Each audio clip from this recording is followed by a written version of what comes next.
The body was found at around 11 in the evening by an officer doing his rounds. The shop door was open. That's what alerted him.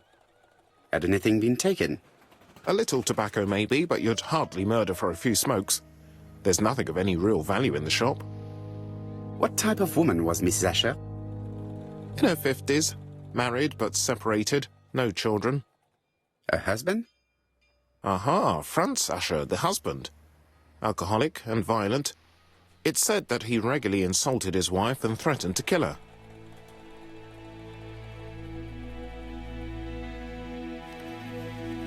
Do you think he's guilty? We'll look for Franz Asher. If he doesn't have an alibi, the case is closed. A very unoriginal murder. Peut-être. May I examine the crime scene? Of course, old chap. I'll be with you in a minute, Poirot.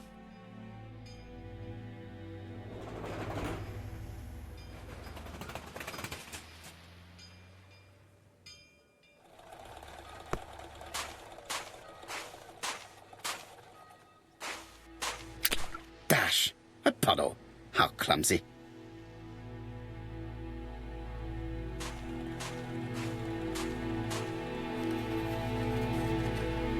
This place is run down.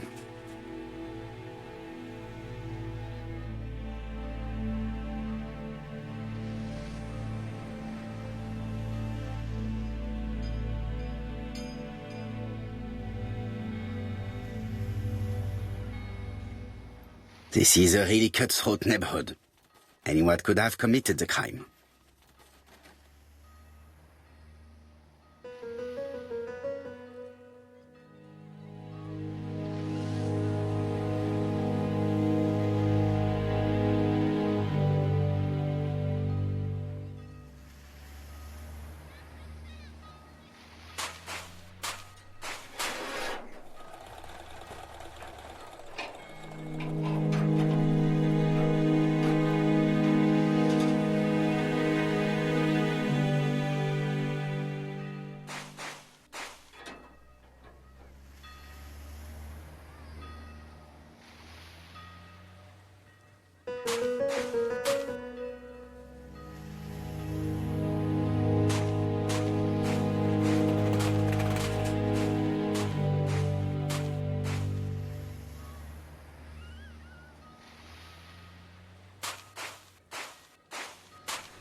I'll be with you in a minute, Poirot.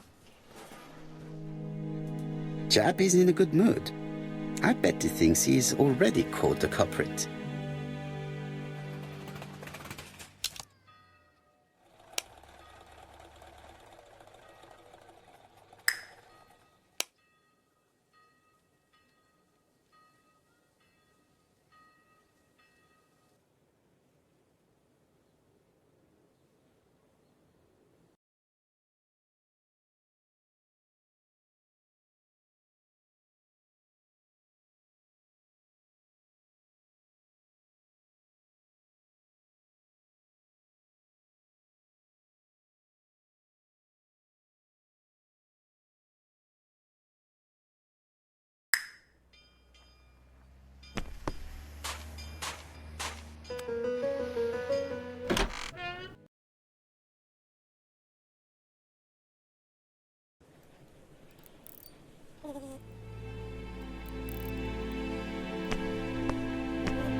The place is unusually tidy for a crime scene.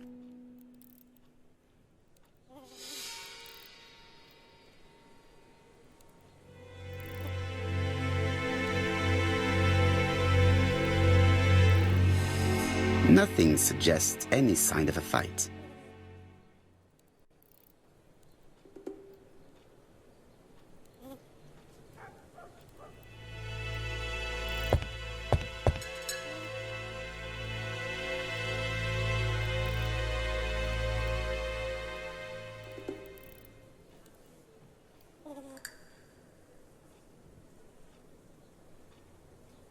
It's not just any railway guide. It's an ABC.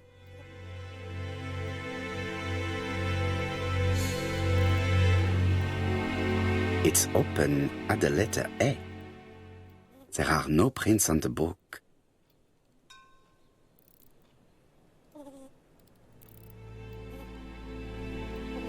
Red liquid is oozing out. Is it blood?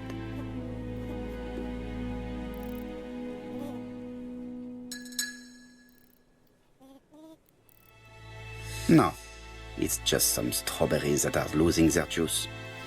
They probably come from the fruit and vegetable shop opposite.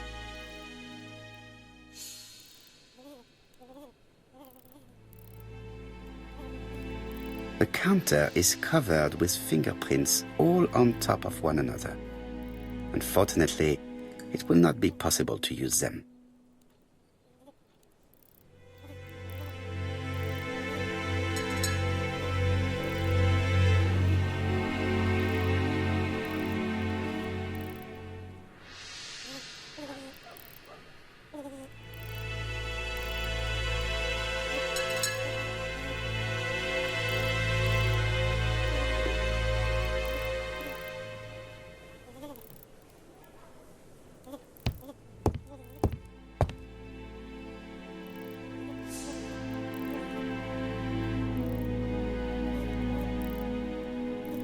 She has a packet of Place cigarette next to her hand.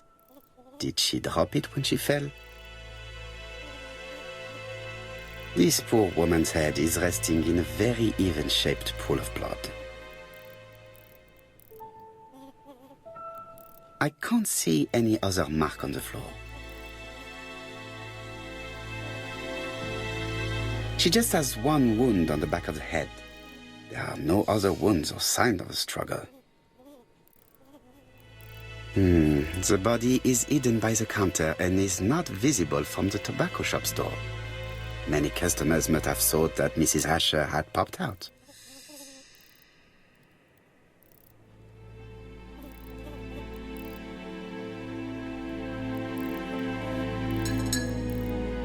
There are cigarettes packets in a mess on the shelf.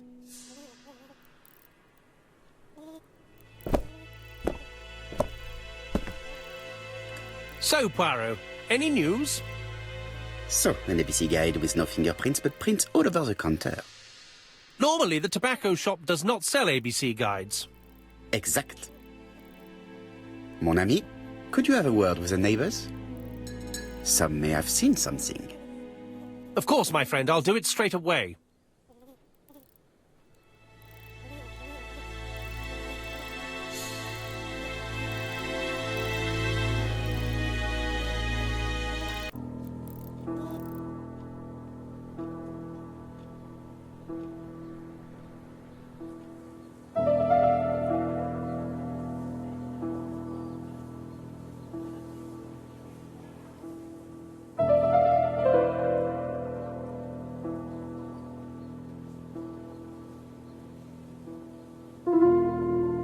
The till does not appear to have been touched.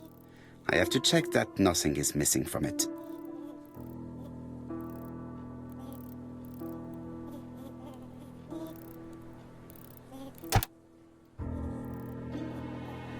Something is preventing the drawer from opening.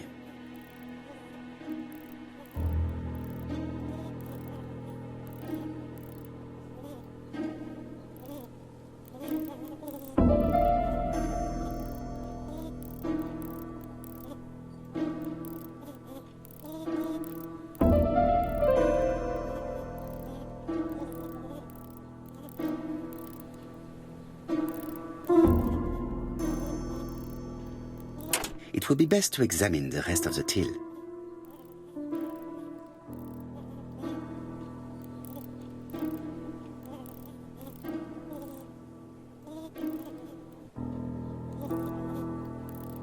Ah, a mechanism has just made a fan click.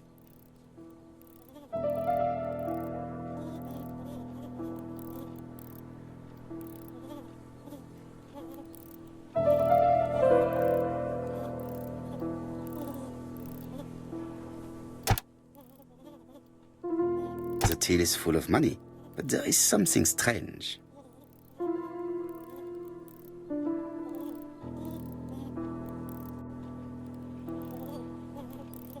Something is hidden underneath.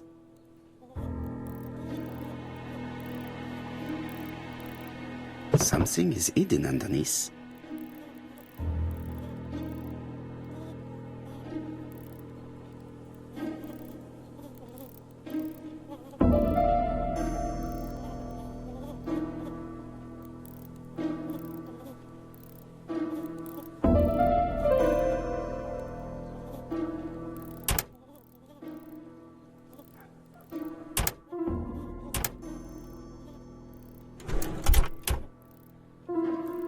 This must be the key to the back of the shop.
The murderer deliberately left behind this ABC as a signature. The absence of fingerprints and the fact that it is open at letter A for Andover leaves little doubt.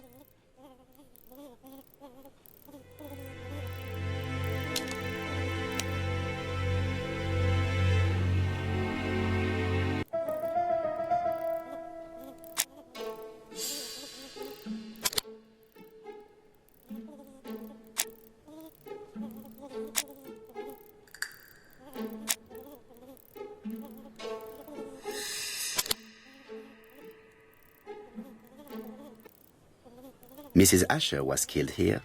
The absence of marks in the shop and the regular shape of the blood stains indicated beyond a doubt.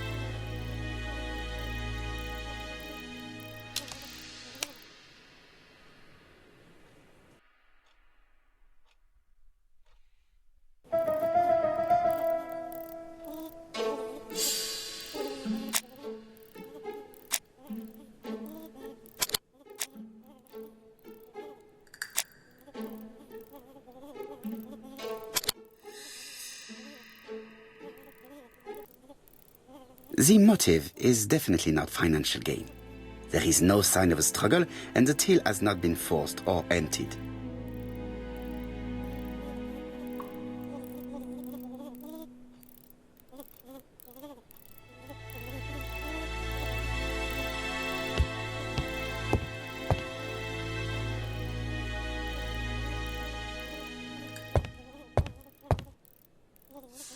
The door is locked. The door is locked. The door is... The door is locked.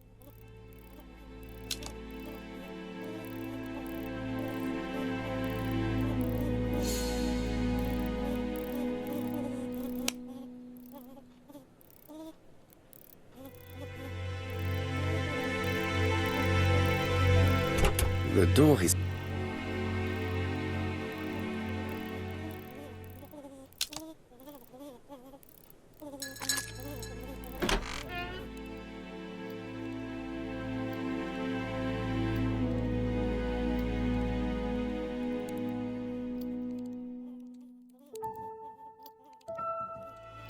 Blood. Did Alice Asher suffer from nosebleeds?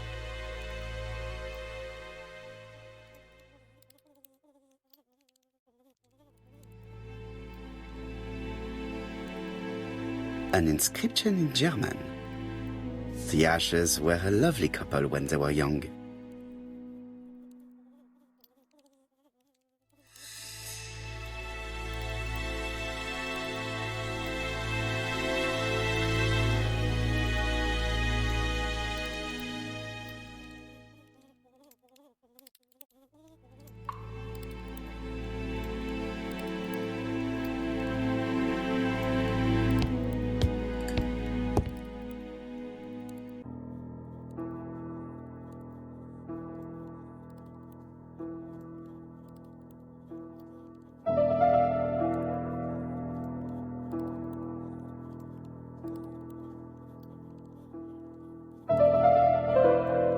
Such a pretty decoration should be at the center of the motif to respect the symmetry.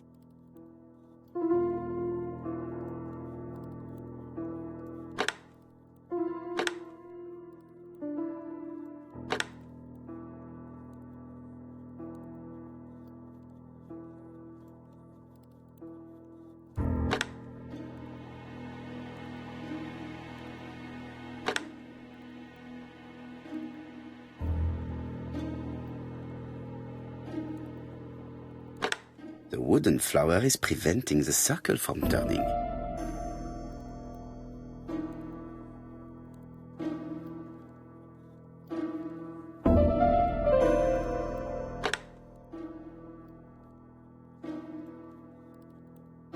I heard a faint sound as if something was unlocked.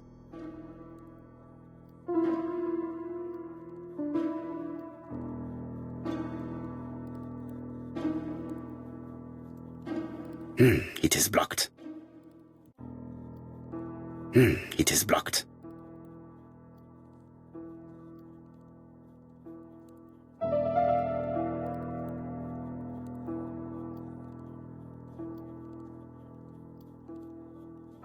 It is blocked.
Medicine.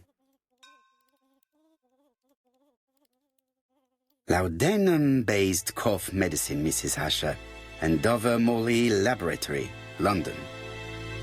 It's strange to find such an elaborate medicine from a leading London laboratory in the home of such a modest woman.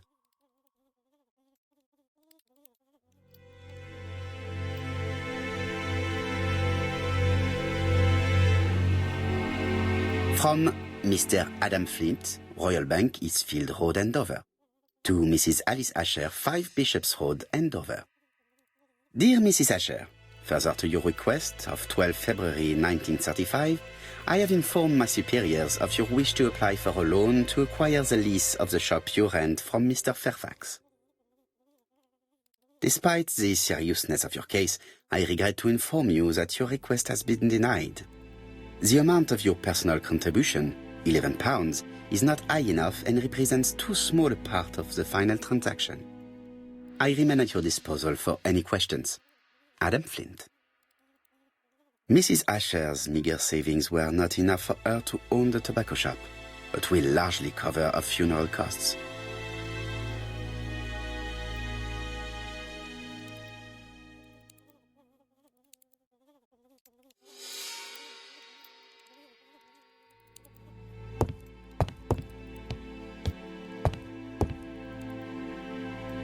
What a strange box. It looks like you have to slide the slats of wood to open it.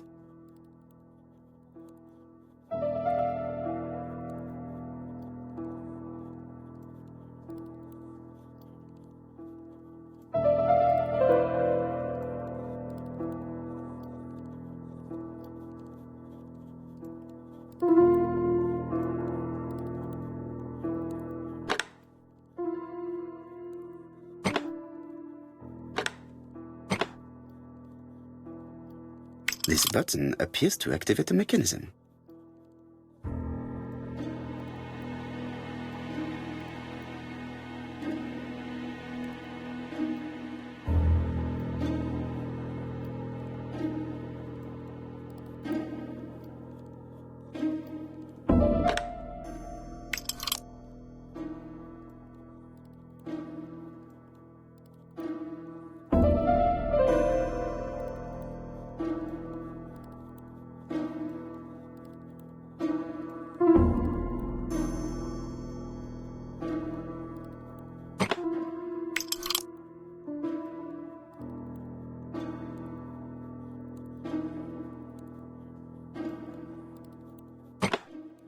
That should do it.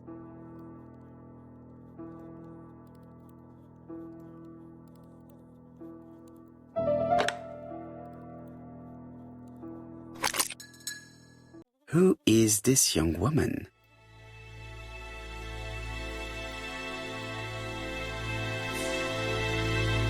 To my dear Aunt Alice, Mary Drower.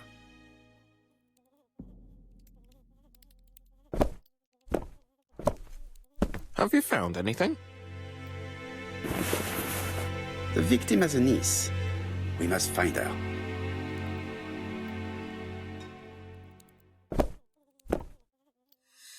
I think I've looked everywhere here. Let us see if I can find any more information in the shop's surroundings.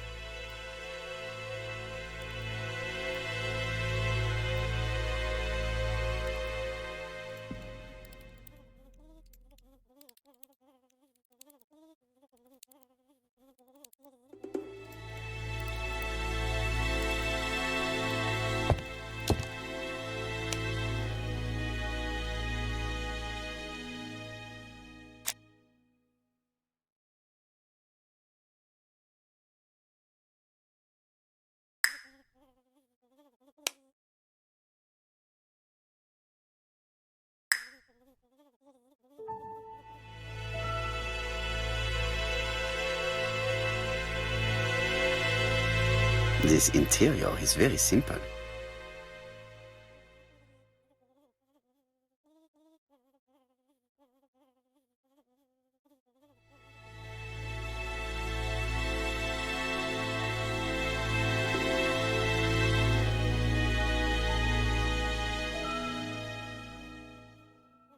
Mrs. Asher lived very simply.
Nothing suggests any sign of a fight.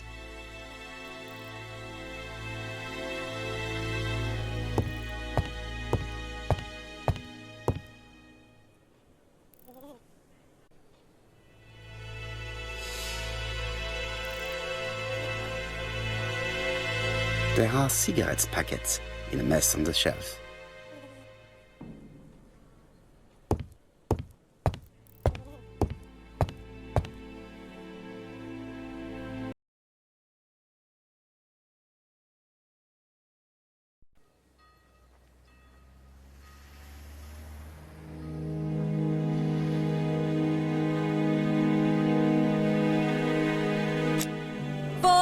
A lettuce, a lovely large lettuce, 4p only.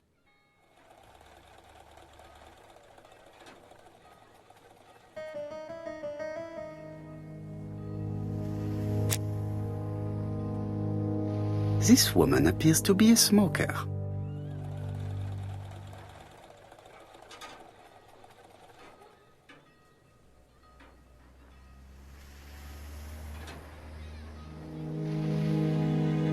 She's a big smoker.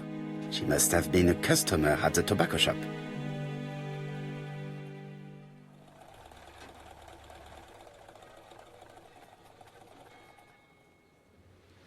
A bottle of poor quality vinegar. The smell could awaken the dead. A bottle of...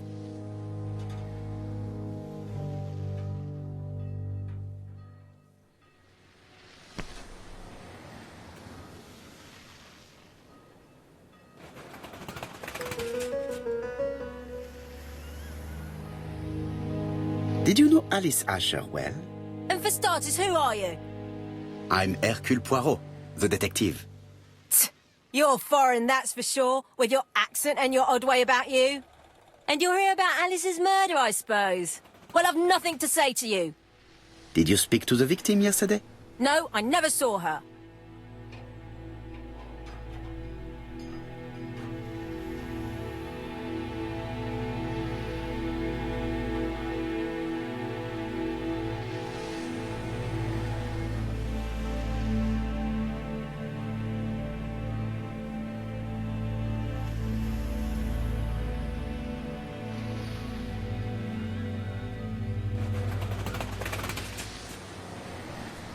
I do not quite understand. You work next door to each other, but you do not see each other? It's true. I didn't see her all day.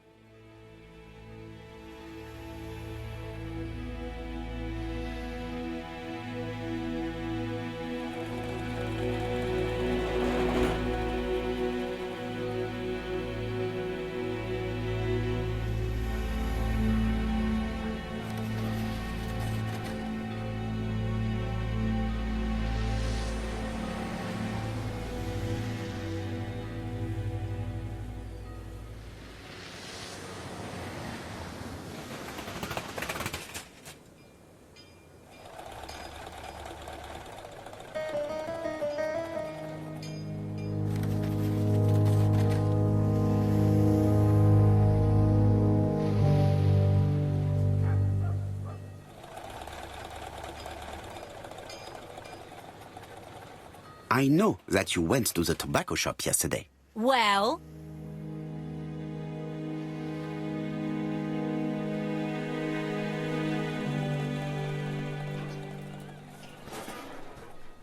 So you killed Mrs. Asher with a blow to the head?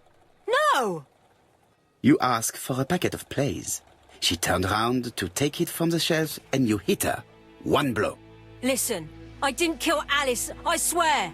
But it's true that I did go to the shop yesterday. At what time? 6 o'clock. She left me a note saying she wanted some strawberries if I got some. I received them late, about 6. So I took them over to her. But you did not see her. She wasn't in the shop, so I just put the strawberries on the counter and left.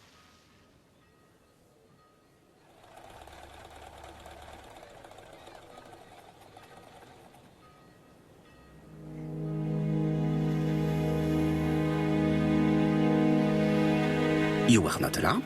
I thought Alice had just gone to get her medicine from her room and that she'd be straight back. You mentioned medicine. Something for her cough. She used to take it a lot. Who do you think killed her? France. Her scoundrel of a husband. He was always after her for something. Well, he's a foreigner. Sorry, sir. What I mean is he's German. That's even worse. Did you see Franz Asher enter the tobacco shop late yesterday afternoon? Well, no. But at that time of the day, the streets are packed, and I have better things to do than watch her shop.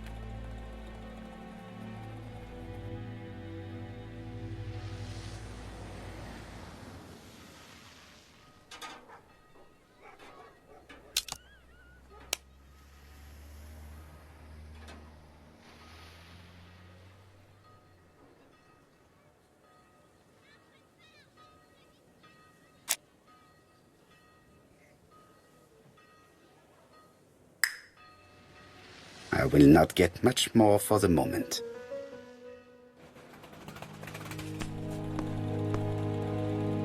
Hey, Poirot! I found the victim's niece. She's waiting for you in the back of the shop, if you want to question her. Thank you, mon ami.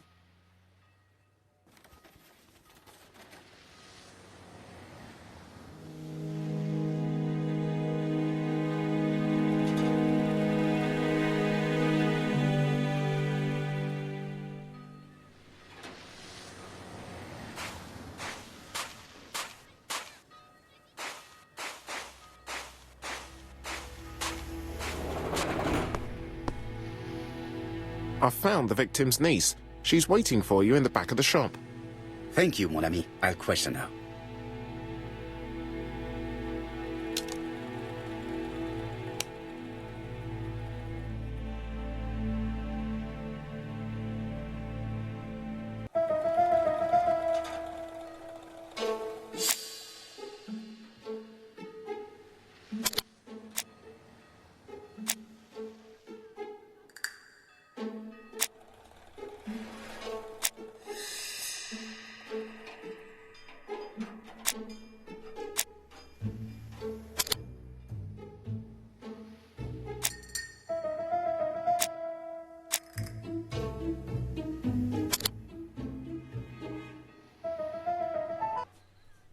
The murderer probably pretended to be a customer.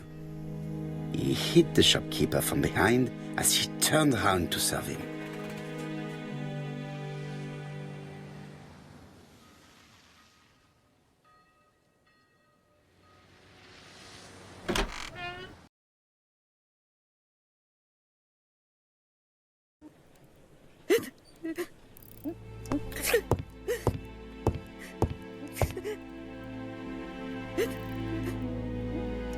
Jap had the body removed out of respect for the victim's niece. His attention is commendable.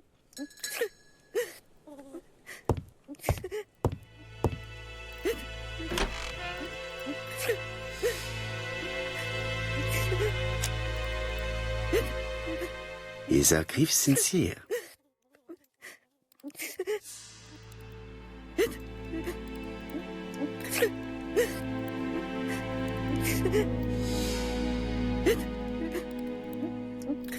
She appears to be very upset. She's dressed in mourning. She looks fragile.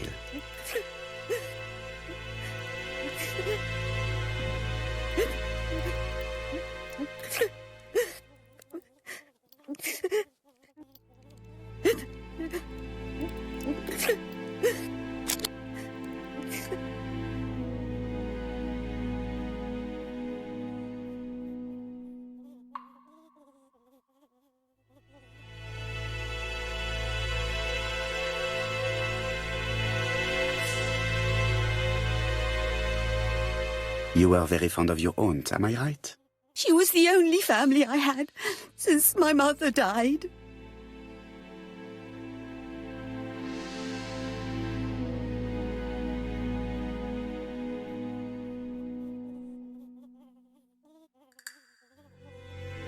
Your aunt did not have any children, is that correct? No. She was separated from her husband. What do you think about Franz Asher, your aunt's husband?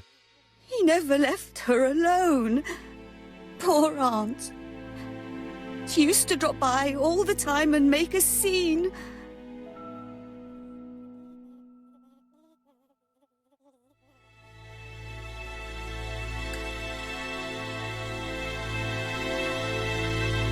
You are not very surprised when you heard what happened? Oh, but I was. You see, it was a nasty piece of work, but up until yesterday it was just empty threats. He shouted a lot, but she wasn't afraid of him. Why, he used to slink away when she turned on him. He was afraid of her, if you like.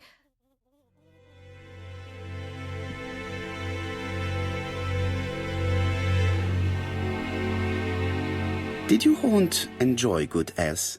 She had a bad throat, but she was well cared for by a doctor in London.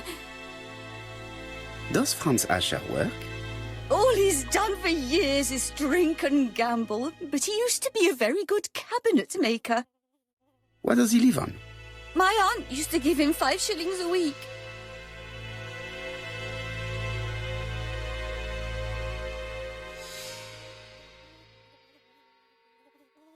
Did Franz Asher extort this money from her? No, she didn't let him intimidate her. She gave the money quite willingly. He was a husband. She couldn't leave him with nothing. I understand. You have been of great assistance, mademoiselle.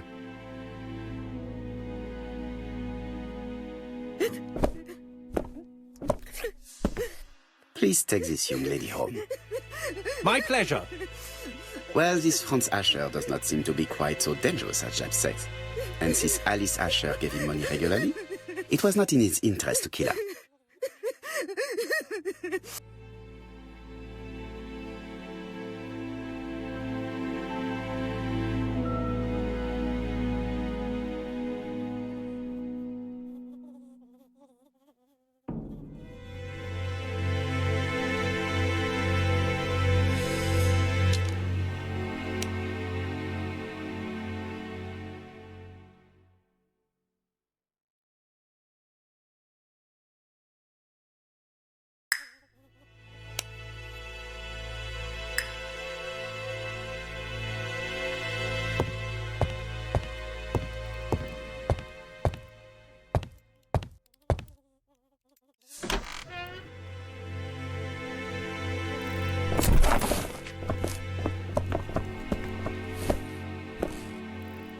We have to wait for him to sleep it off.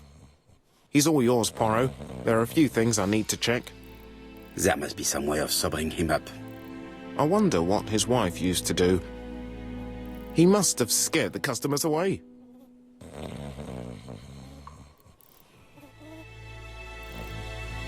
He's not in any condition to be questioned. I have to find a way to sober him up.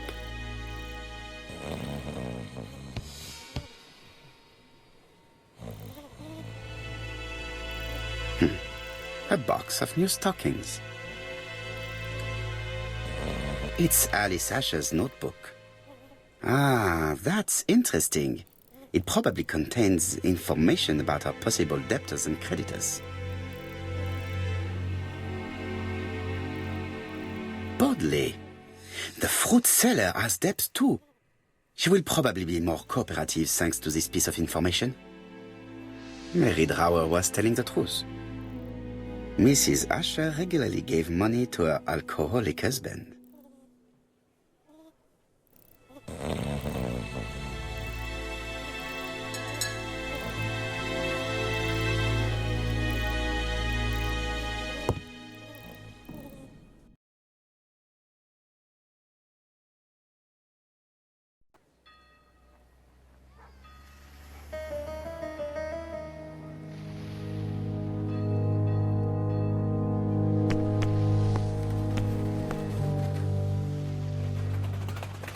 According to the victim's account book, you owed her £10 for tobacco and magazines. That's a lie. She owed me £1. I swear.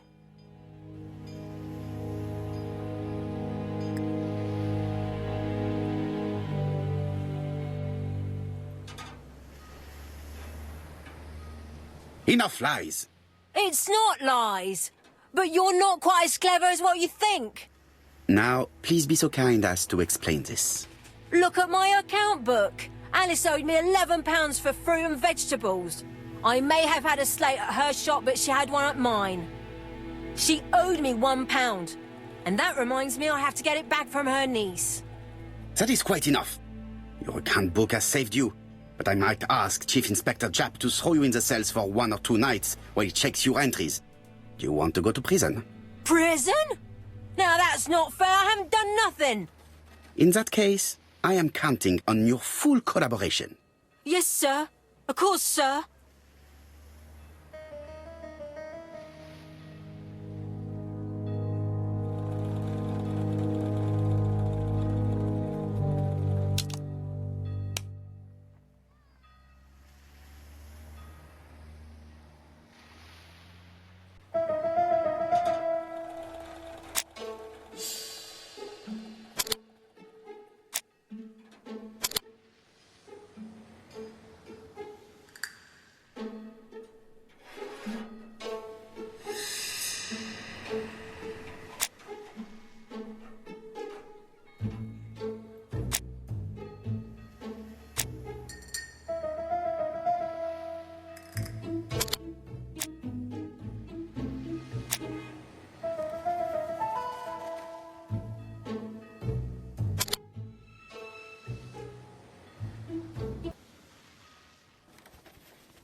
I'll just borrow your bottle a moment.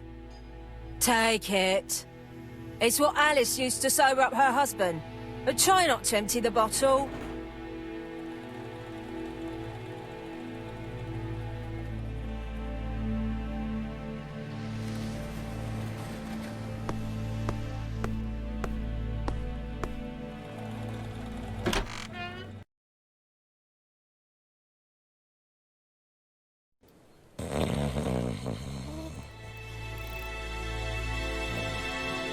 The priority is to question Asher. He's not in any condition to be questioned. I have to find a way to sober him up. The priority is to question Asher.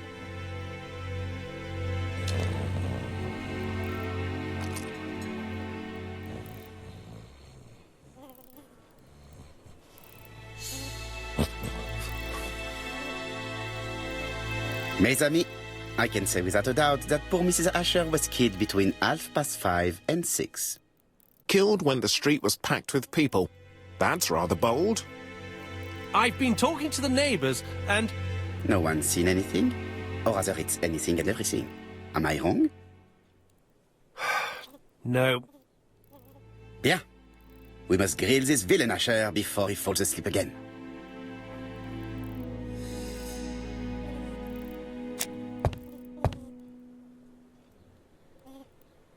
This man is in rather a bad state.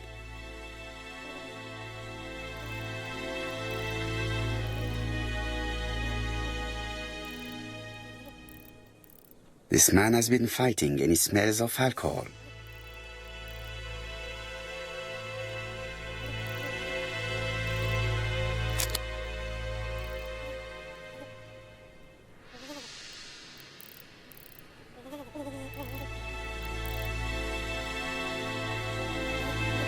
We know that you threatened to kill your wife, Asher. So what? You shouldn't take things so seriously, sir. Nothing but empty threats. We didn't get on all that badly. So, if things were going so well with your wife, why did you not live with her? She was the one that left. Nothing to do with me, sir.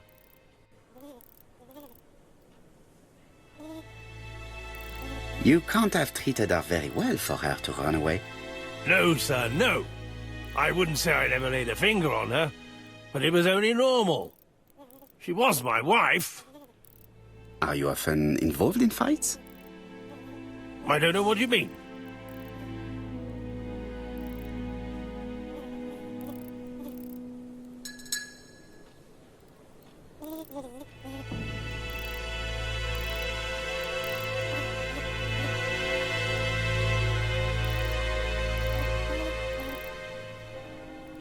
The truth is that someone gave you a good beating. A beating? No way.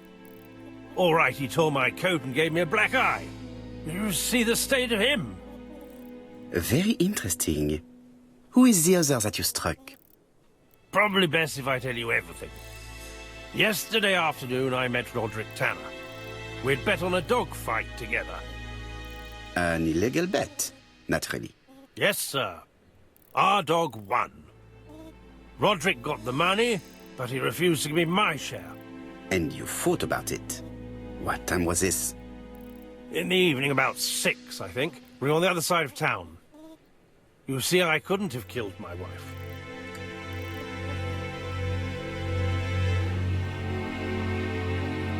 Asher's alibi appears to be confirmed. All the same, I'm going to call and check that he did have a fight with this Tanner on the afternoon of the murder. You can never trust this sort of chap. One thing is certain, Asher was a ruffian who used to beat his wife. But he's not very educated. It certainly was not him who wrote the letter signed ABC. Let's resume, Hastings. We know the murderer pretended to be a customer. He did not kill her for money, that appears to be certain. I agree with you on that point. And the murderer left an ABC guide as a signature. Therefore, it's likely he wrote the letter. Indeed, but that doesn't explain why and how he did it. You are quite right. Why he did it is a mystery. But as for how he did it, we do know enough to try and reconstruct the events.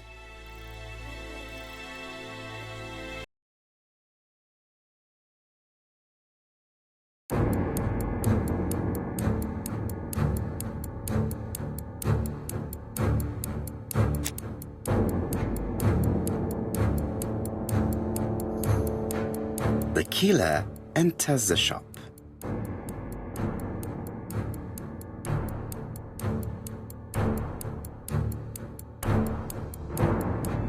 Mrs. Asher turns around to greet her customer.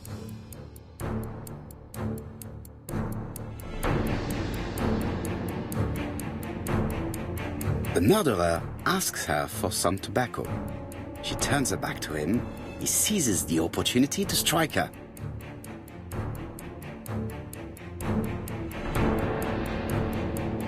He then places the ABC upside down before leaving. Everything appears to match the crime scene, mon cher Hastings. That is exactly what happened.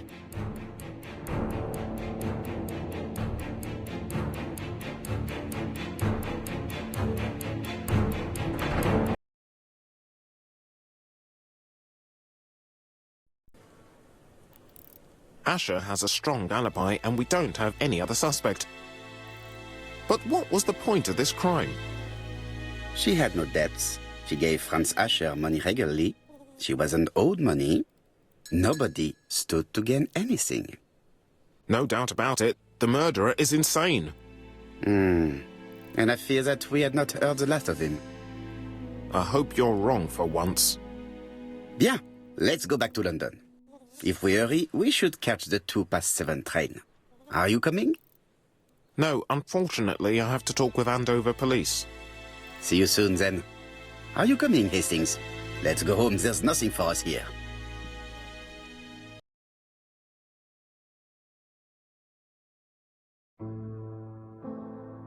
Well, do you have any idea about the killer's identity? The crime was committed by a man of medium height, with red hair and suspicious eyes. He has a slight limp on the right foot and a wart just below his shoulder blade. Poirot! Mon ami, what do you want? You fix upon me a look of dog-like devotion and demand of me a pronouncement à la Sherlock Holmes. Now for the truth. I do not know what the murderer looks like, nor where he lives, nor how to set hands upon him.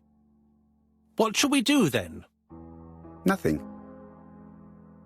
Nothing? Do not be so impatient, Hastings. The killer will manifest himself soon enough. I thought I heard the postman. Maybe there's some news. I will go and see.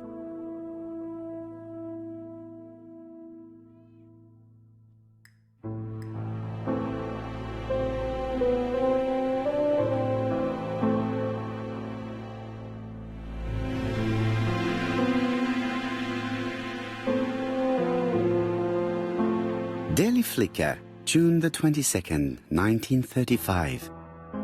battle over control of bank system. What will the government do for money? Andover, murder of a tobacconist.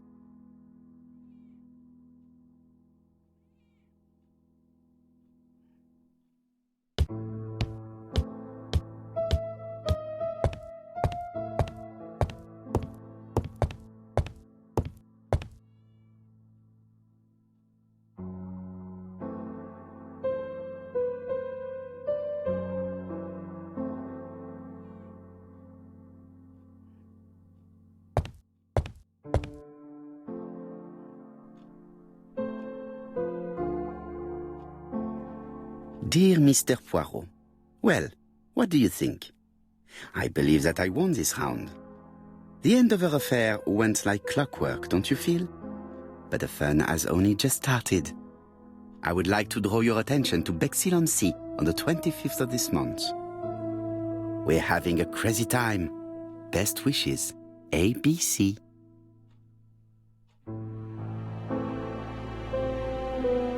The next crime will be in Bexhill. We must warn Jap to Scotland Yard. Did the letter indicate anything that might help the police? To be honest, I think we can already guess something about the next victim. But I need to think about it a little more.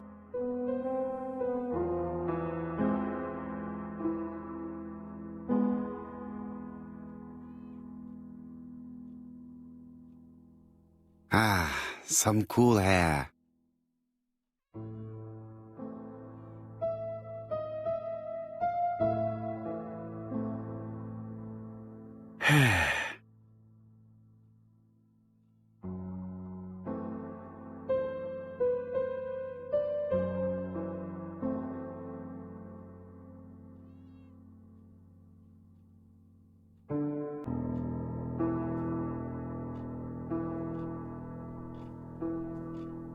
Let us examine this more closely.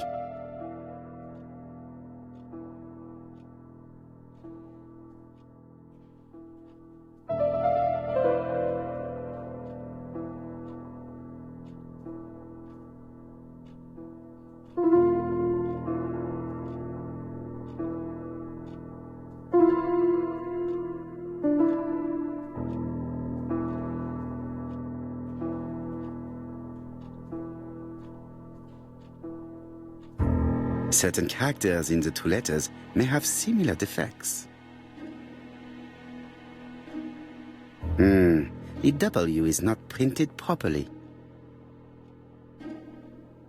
The W is not printed properly.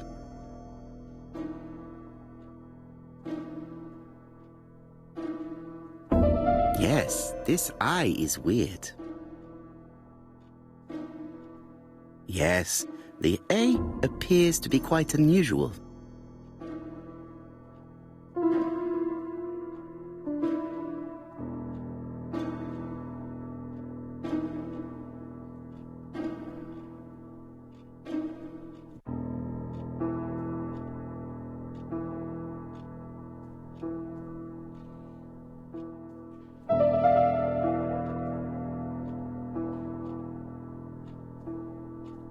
Right. Let us compare this with the other letter. Yes, this I is weird. However, the characters in the two words do not match. The W is not printed properly. That's right. The A characters in the two letters do indeed have the same defects. I have to find some other similar defects to confirm my theory.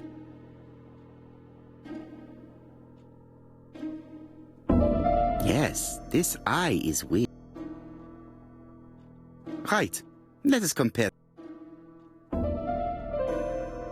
Yes, the I characters in the two letters do indeed have the same defects.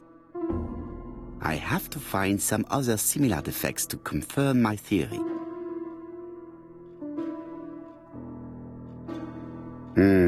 The W is... Right. Let us Of course, the W characters in the two letters do indeed have the same defects. My theory was right. These two letters were written with the same typewriter. Both letters were written on the same typewriter and show the same characteristics. You surprise me, Poirot. You usually ignore material proof. But there is nothing usual about this case, Hastings. Nothing must be overlooked. Let us now try and get our brain cells to work.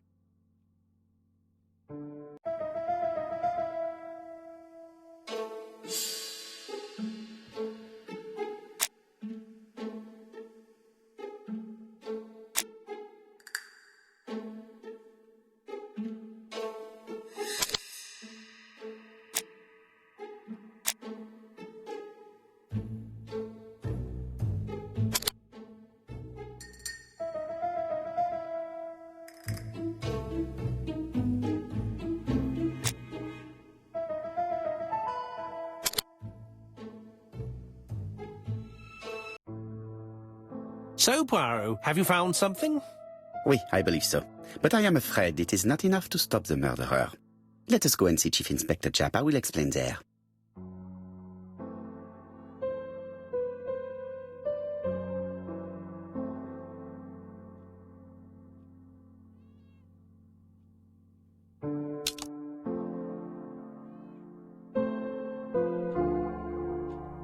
Dear Mr. Poirot, well, we're having a crazy time.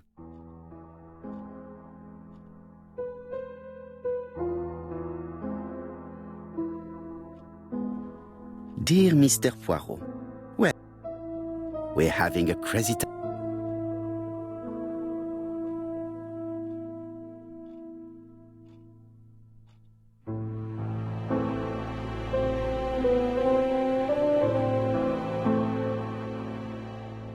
I've finished with this subject.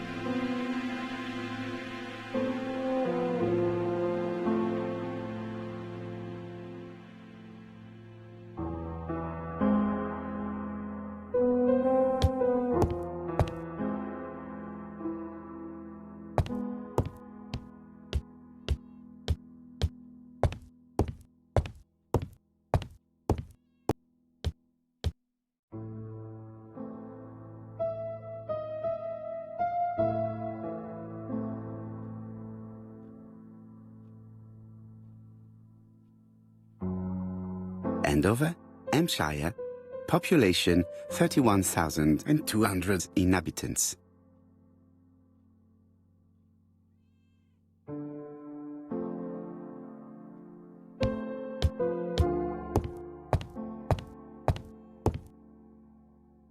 No doubt about it.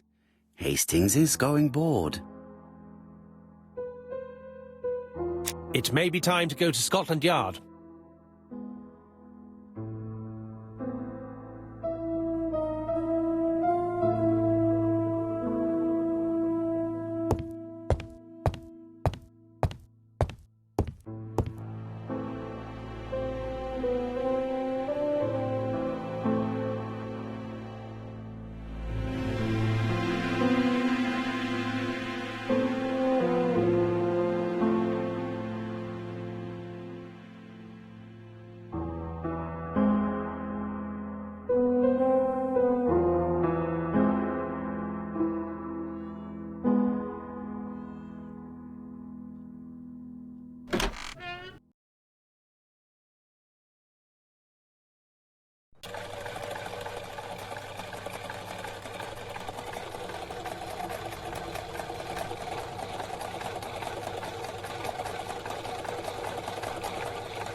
It may be time to go to Scotland Yard.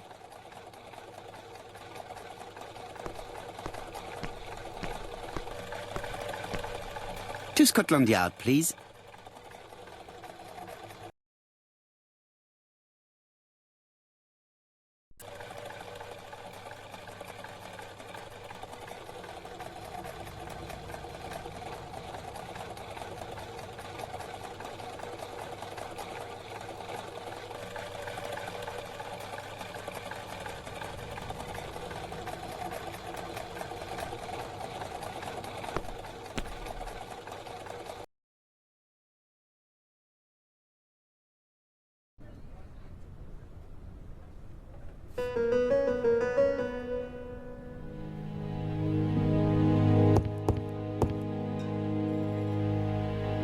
Jap has invested a great deal in his career.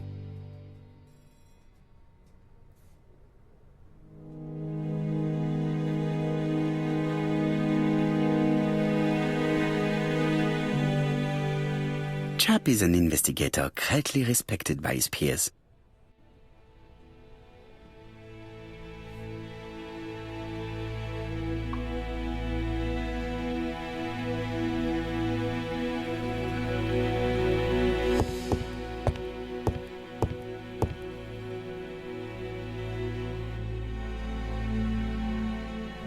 Alice Asher was murdered in Andover, the ABC killer's first murder. London. I really like this city. One thing is certain, you never get bored here.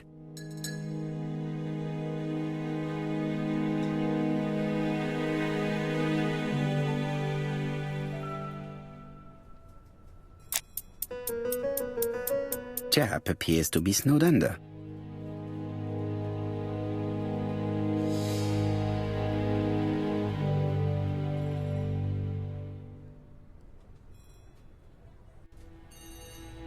Jap appears to already be overloaded with work.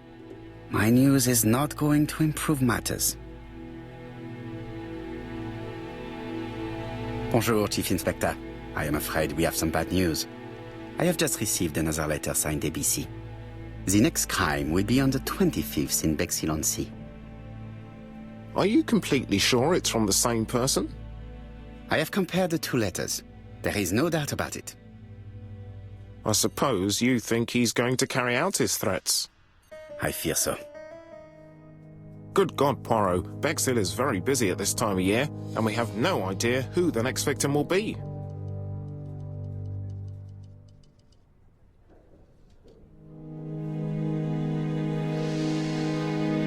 I suspect that the name of the second victim will start with B. What on earth makes you think such a thing? I thought about it when I saw the name Asher clearly written over the shop door of the unfortunate woman who was murdered in Andover last month. When I received a letter mentioning Bexhill, I deduced that the victim, like the town, might have been chosen by alphabetical order. So it's an alphabet fiend. I'm going to have a list drawn up of all the people whose name starts with B. I hope there aren't too many of them. Bien. We should leave you to work, Chief Inspector. You have a few days to prepare yourself. Thank you for coming, my friends.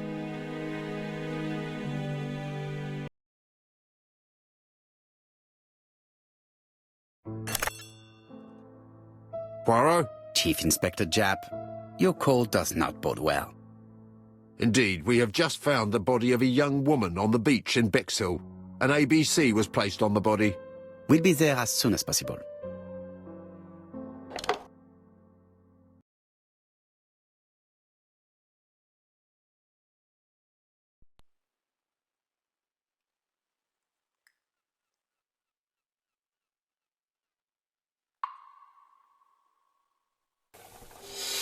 Bexhill is a delightful town.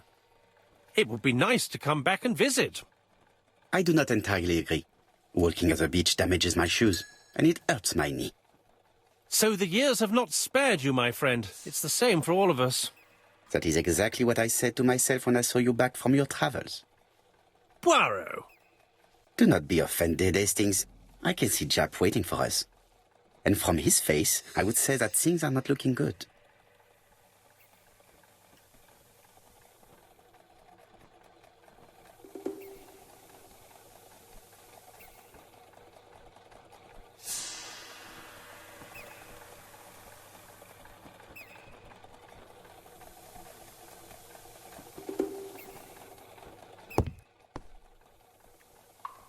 Bexhill seems to be a pleasant little town.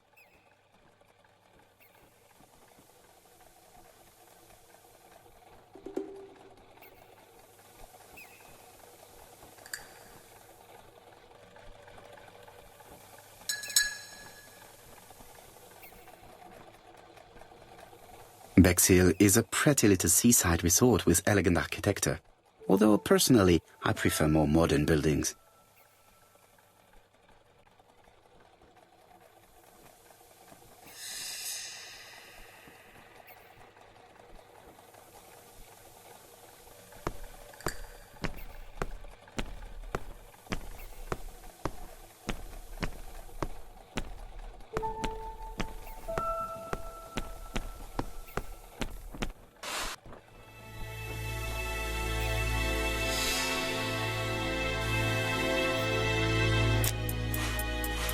Hastings appears to be ill at ease. He appeared to be relatively indifferent to Mrs. Asher's murder, but the young woman's murder seems to be troubling him greatly. I fear that this case is far from being solved. Come on, Poirot. You'll find the killer. Certes. But how many times will he kill before I do?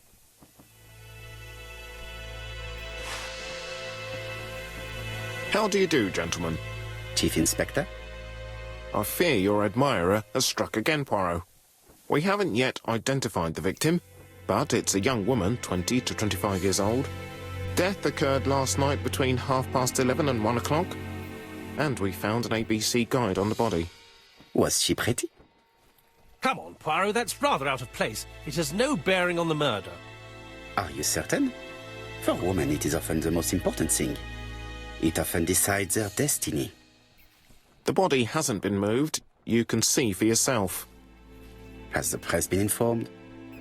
Not yet, but I'm planning to. I haven't yet informed them about the presence of the ABC guide in Andover. Nobody has reported a young woman missing? Not for the moment. No witnesses, I imagine. Indeed. We've asked everybody who may have met a young woman fitting her description last night to come and see us, but I have little hope of gaining anything from it. It's early days, Chief Inspector, and the news may not have spread around the town yet. I hope you're right, Hastings.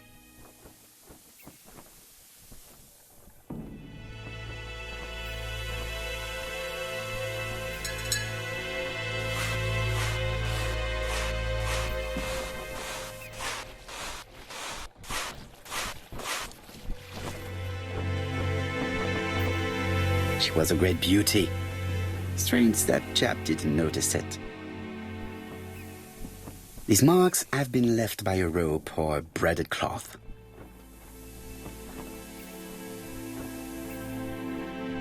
A braided silk belt.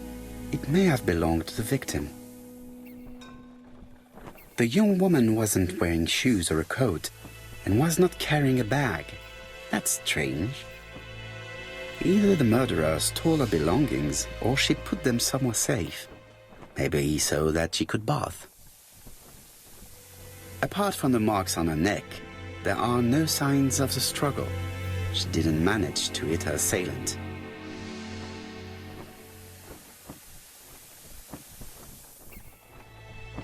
This key is too small to be one for a house. Without a doubt, it is for a padlock.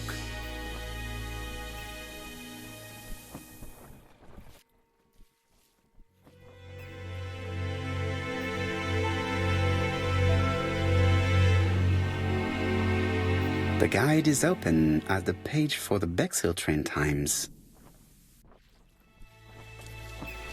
Let us now try and get our brain cells to work.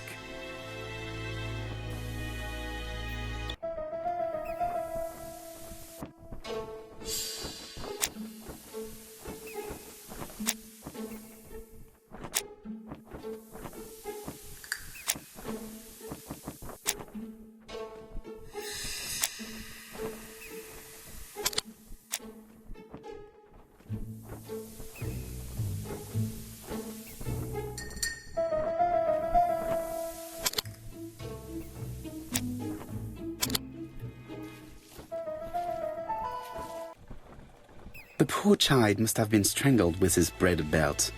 Unfortunately, in view of the fabric, it is unlikely that we will find any prints. Let us now try and get our brain cells to work.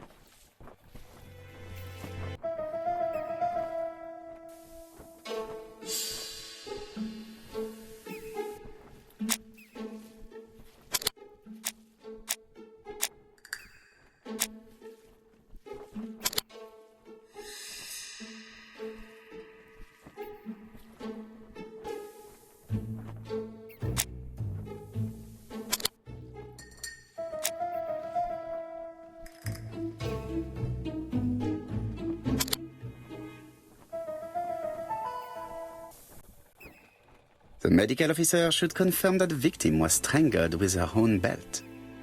That's what I thought. She shows the usual signs of strangulation. With a little luck, we'll find prints this time. You are too optimistic, Hastings. Our killer is far too meticulous for that.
The number is upside down.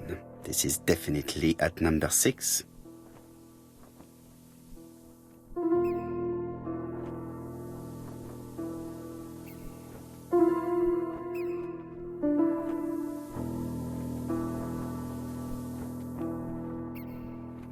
A dual locking padlock.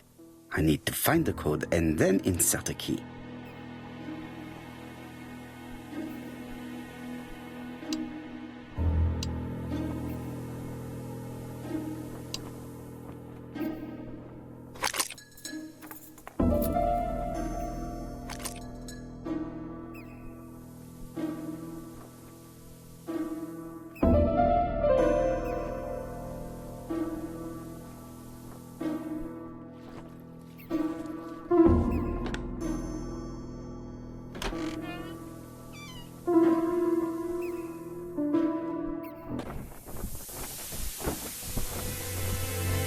It definitely was here that the victim left her belongings. The purse is full. Yet again, we can dismiss theft as the motive for the murder. Here is the watch she must have removed to prevent it from getting wet. A top-brand lipstick. She liked to take care of her appearance. As well as a photo of the victim with some company. It could be useful to me.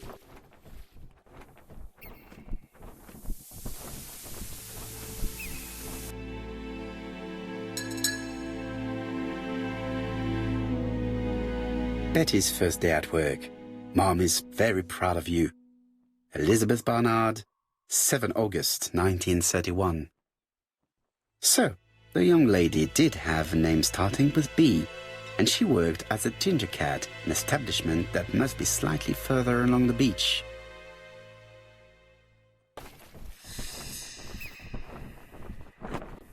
Jap has gone to the police. The victim has been identified and her family had reported her disappearance. She was called? Elizabeth Barnard, mainly Betty. She worked as a ginger cat at the cafe slightly further along the beach. But Poirot, how on earth? Never mind. Do you have her address? Yes, she lived with her parents on the street leading to the beach, number 22. Shall we go? You are far too impatient, Hastings. Let the poor people take in the news first. Let us go and visit the cafe where Betty worked.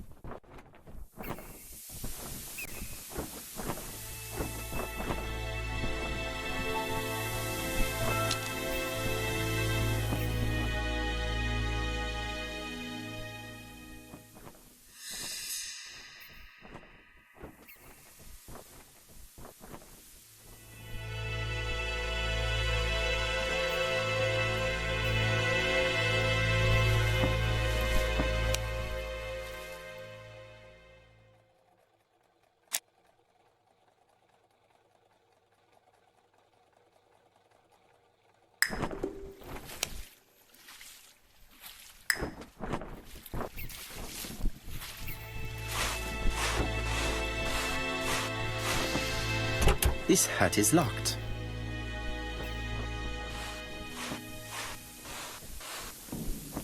This hut is locked.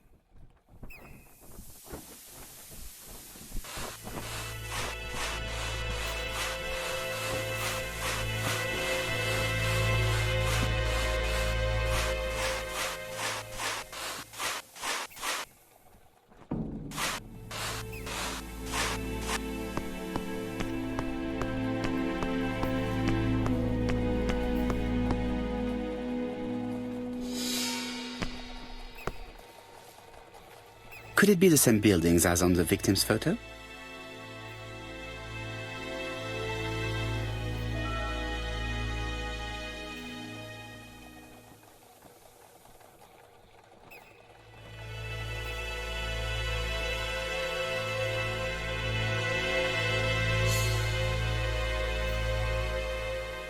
This is definitely where the photo I found in the hut was taken.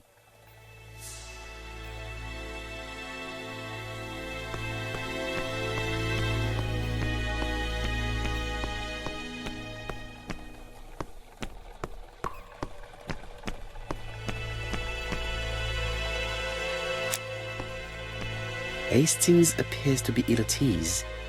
He appeared to be relatively indifferent to Mrs. Asher's murder, but a young woman's murder seems to be troubling him greatly. I fear that this case is far from being solved.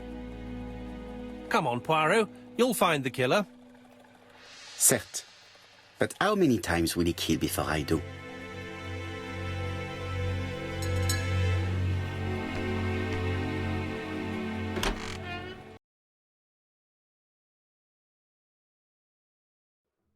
I'll be with you in a minute, gentlemen.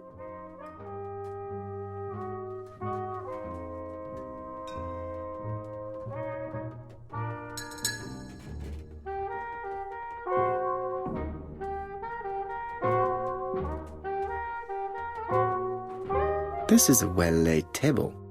Nothing is out of place and, above all, no creases.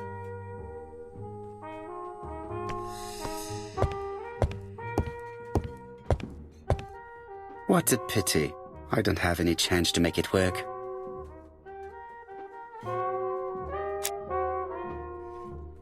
Something tells me that she's the owner of the ginger cat.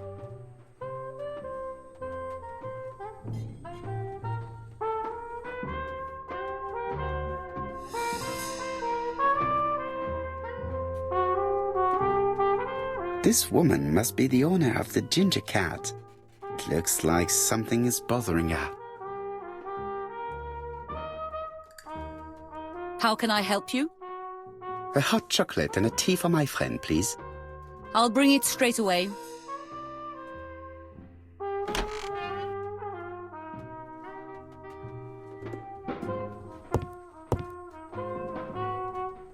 I need to know the time range during which Betty was working on her own.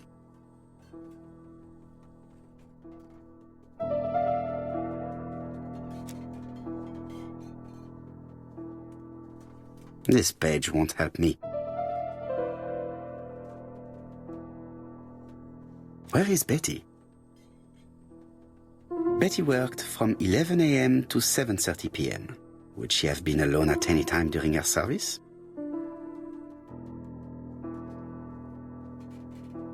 Interesting. Betty was alone between 5 p.m. and 7:30 p.m. Who did she serve?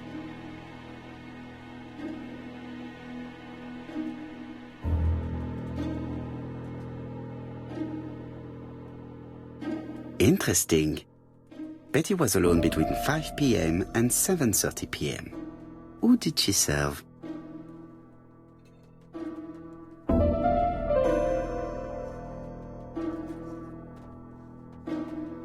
Betty worked from 11 a.m. No, this person is not the last one. No, this person is...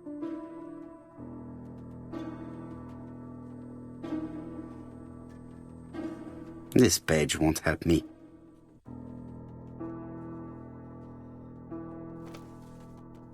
These are the different waiting staff's bills. Which ones were written by Betty? Where is Betty?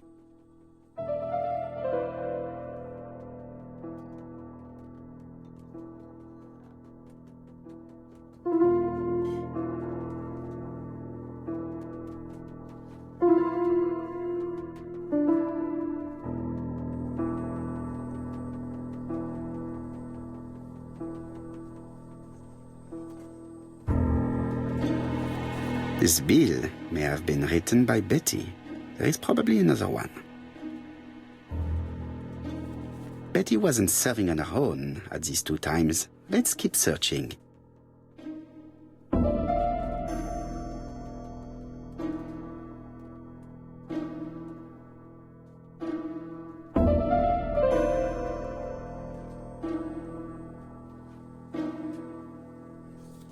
This bill may...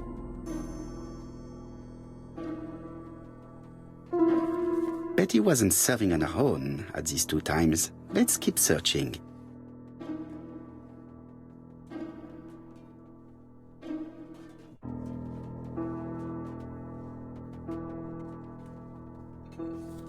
This bill may... Most probably a family. No, something's not right. Betty was alone at just one of these 2 times.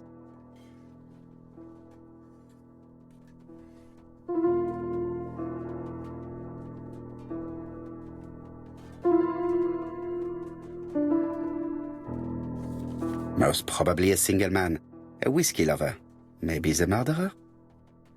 This bill may have been written by Betty. There is probably another one. Most probably a family. Betty served a family and a man on his own, a whiskey drinker. Maybe the murderer. This information will help me to progress. But, gentlemen, what are you doing? We are searching for clues, mademoiselle.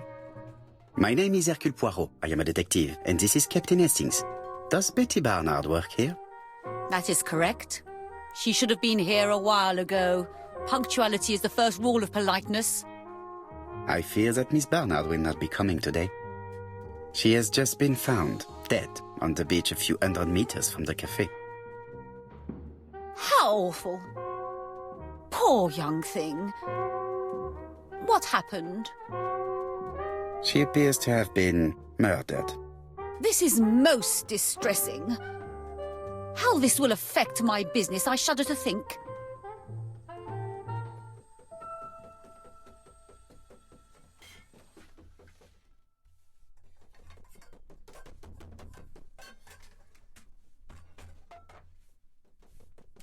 Do not be so sure.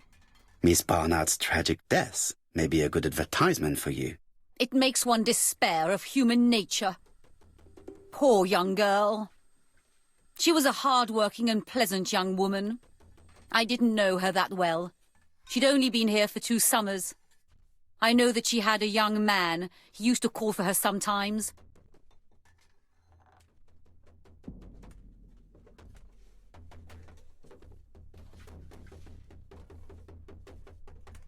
This photo was found. Is this him? Yes, that's him all right. But I haven't seen him for some time.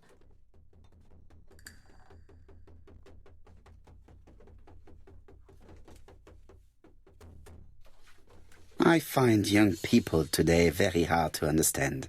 You needn't tell me that. A few weeks ago, they argued just outside the cafe. Imagine what my customers must have thought.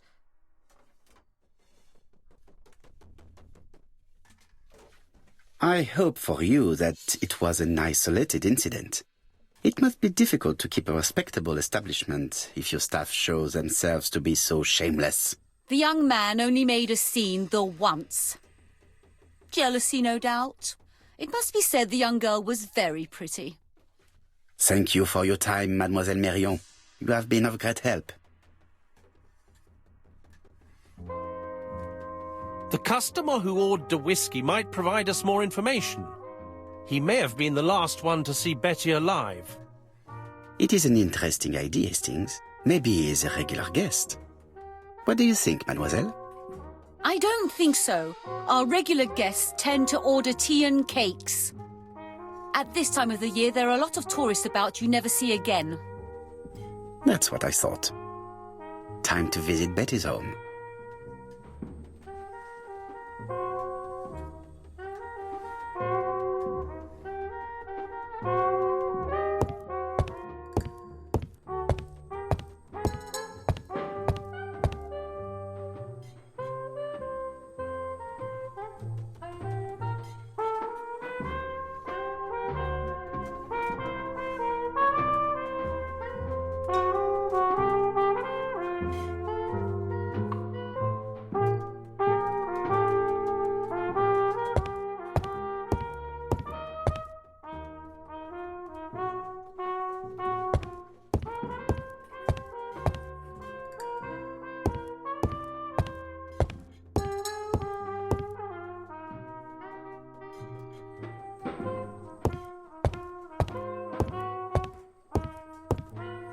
have nothing to add on the subject of Miss Bernard. Please convey my condolences to her family. Miss Marion is not the sort of witness that my friend enjoys questioning.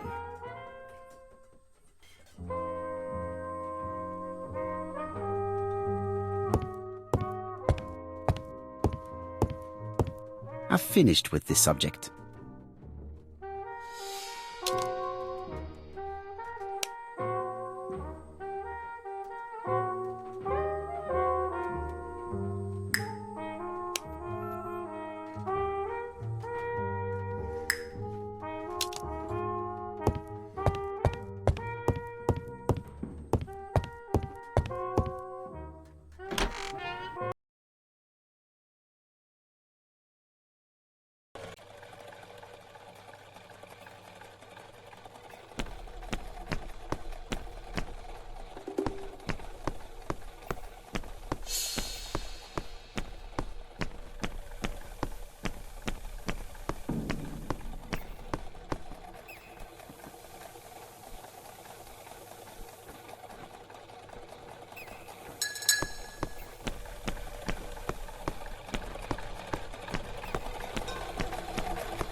Hastings appears to be ill at ease.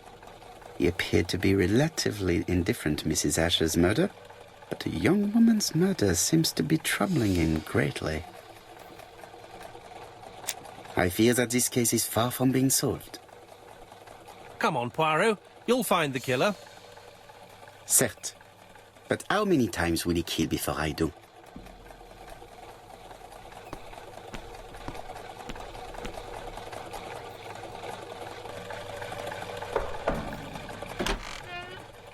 How do you do, mademoiselle? My name is Hercule Poirot. I know you. You're that detective we hear all about. I do not know if that is a compliment, but I will take it as one for now. You are Betty's sister, I believe? Yes. My name is Megan. Can we come in? Please do.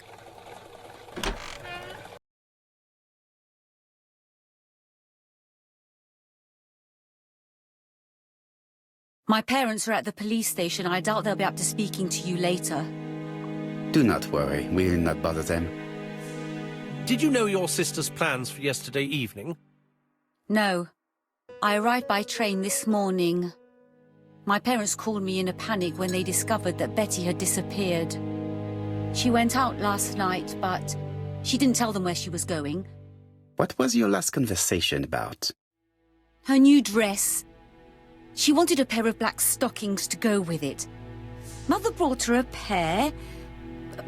The very day it happened. She was crying. And to think that Betty never even wore them. Poor Mummy.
The Barnard appeared to make music a priority in their budget.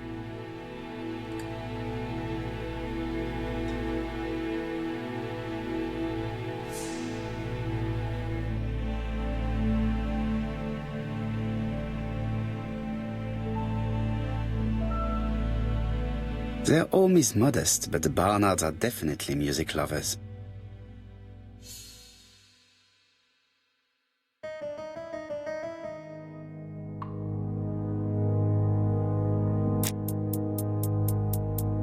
What is she feeling at the moment?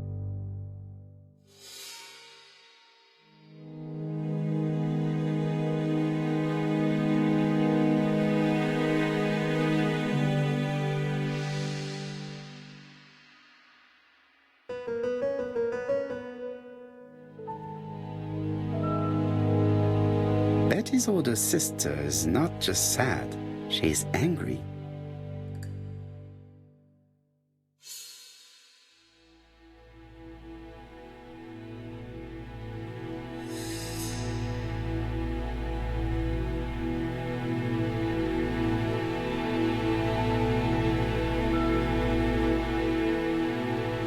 Did Betty go out often?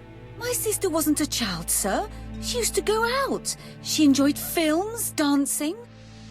She was a very good girl who didn't hang around with men. That's what they always say, no?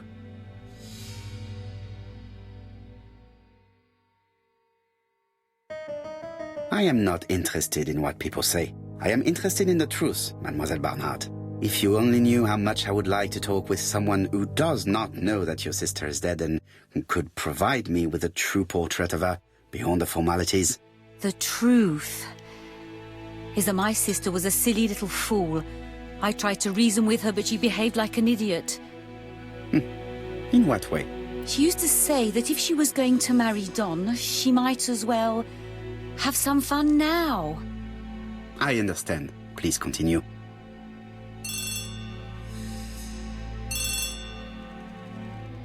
Oh, excuse me, I have to answer that. But of course. Betty's room is opposite the stairs on the first floor. Feel free to take a look if you think it might be useful.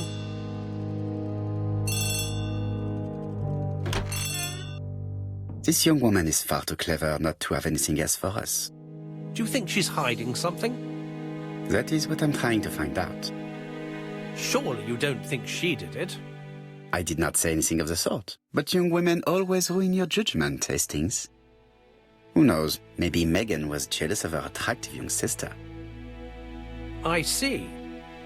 She may have had her sights on the inheritance. Or maybe she was in love with Donald Fraser. We have to study all scenarios, even the most unlikely. But I doubt that Mr. and Mrs. Barnard are rich enough to justify murder. While I try and get Miss Barnard to talk, I would like you to try and find Donald Fraser. It should be easy to find the estate agents where he works. Bring him to the Ginger Cat. I would like to talk with him before the Chief Inspector finds him.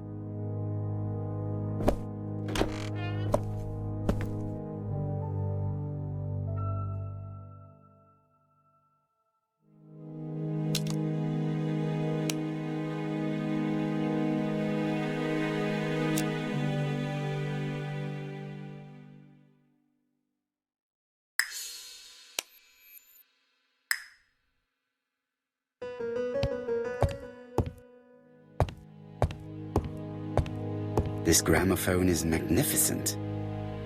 It is a one-off, without a doubt. Family photos and files.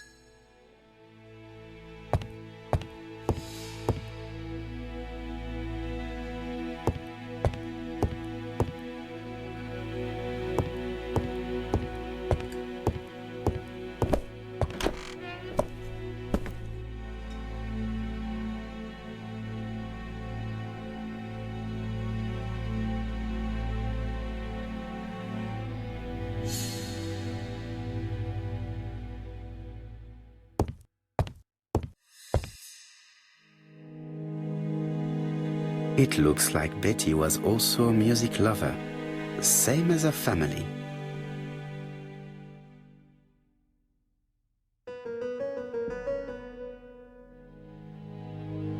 Without a doubt, Betty used to sing.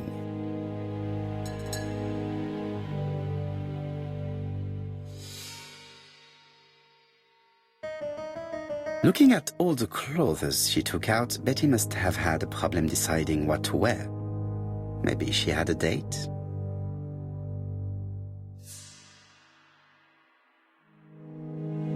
Looking at all the clothes she took out, Betty must have had a problem deciding what to wear.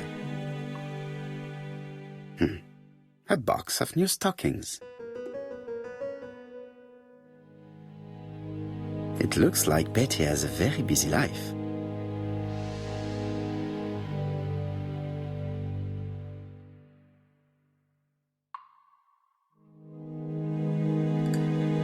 Betty liked luxury and going out, and being as pretty as she was, She probably did not have any problem getting herself invited.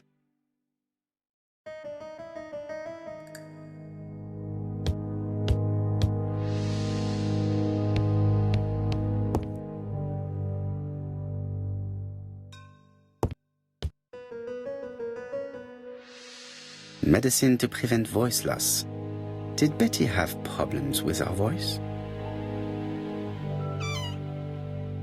This small key should be useful to me.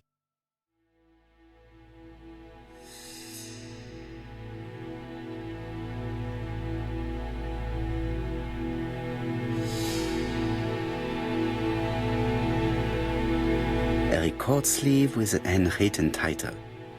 Betty must have recorded the demo. I'd be interested to hear it. Something on this clock bothers me.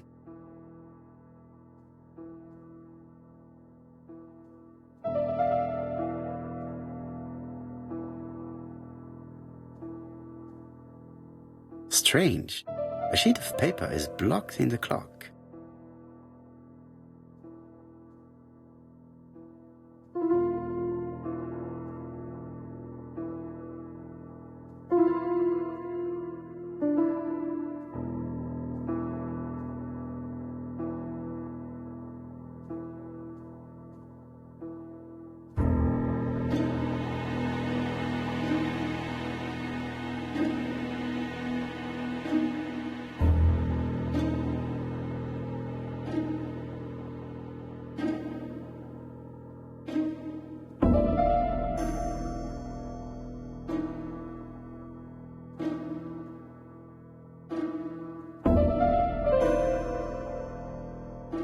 What a strange mechanism. I don't think it serves to turn the hands.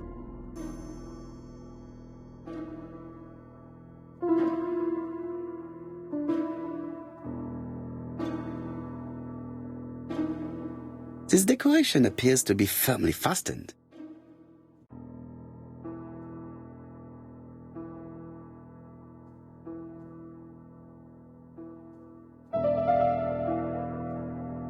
There, that's better.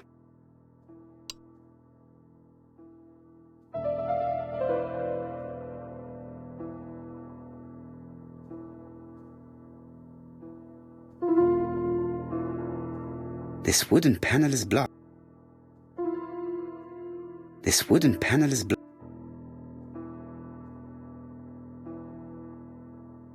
This metal disc is stuck.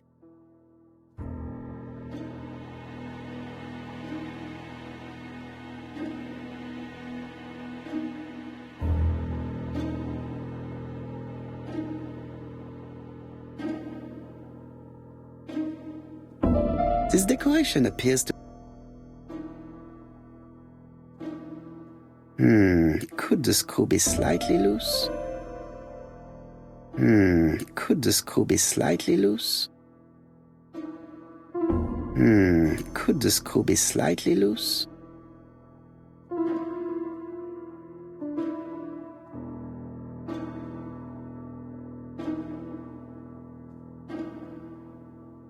This decoration appears...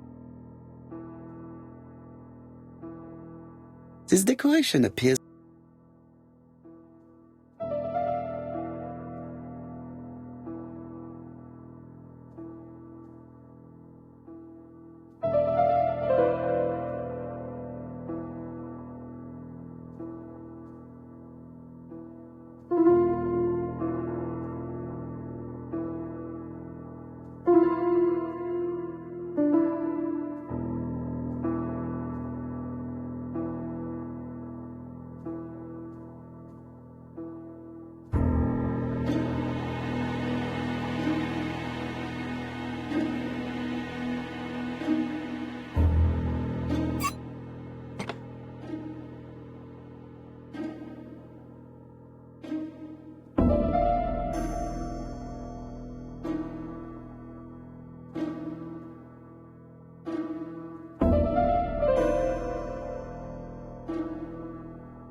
This wooden panel is blocked. I can't open it.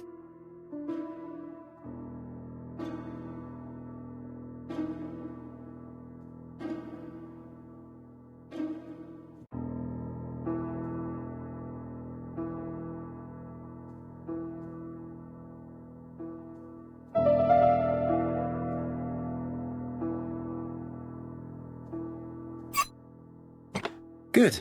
It should be possible to open the wooden panel. Look, a key. This could be useful.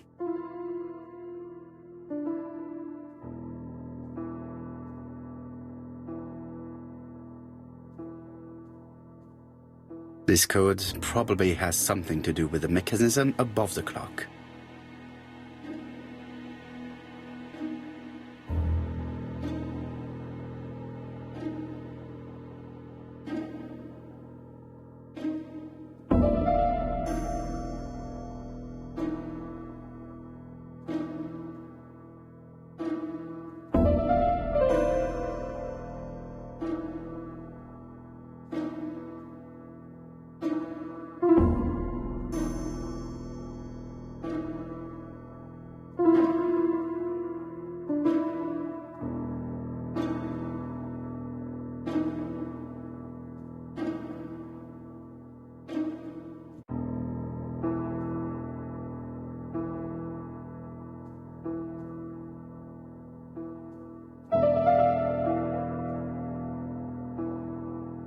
Strange. A sheet of paper is blocked in the clock.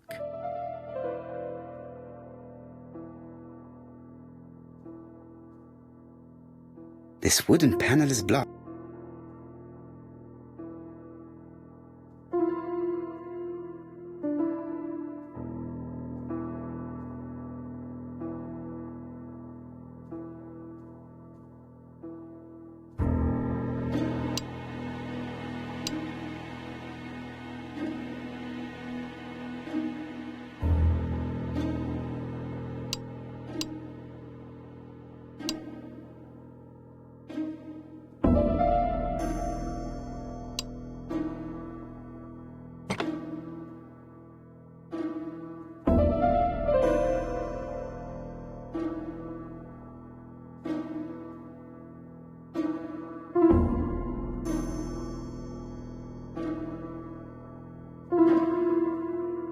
I definitely need an object to make these cogs turn.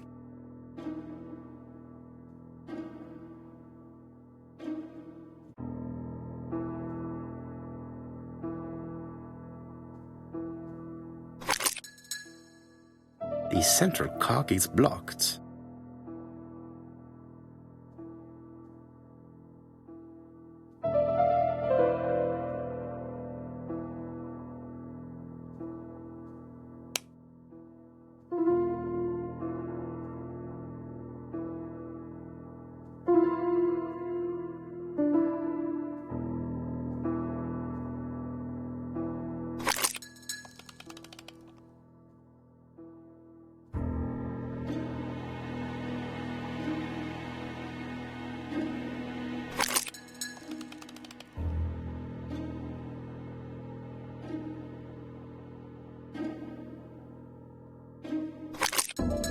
Ah, something clicked on the front of the clock.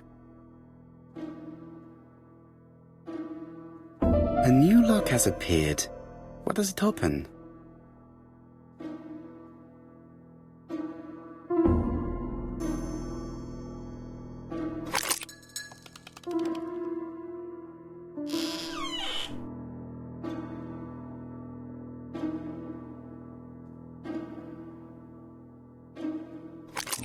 This could be useful.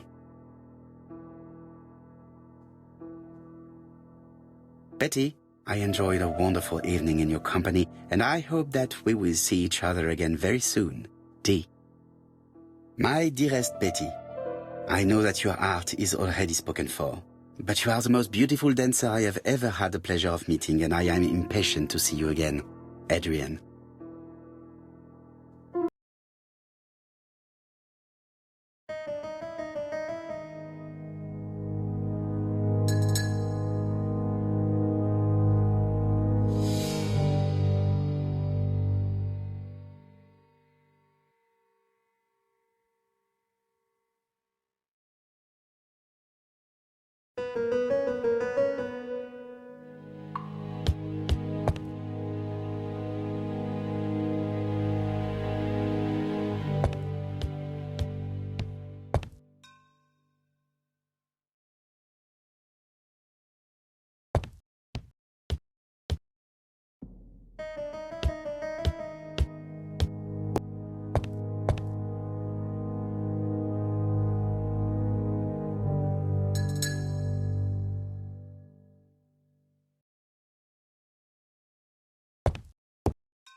Without a doubt, Betty used to sing.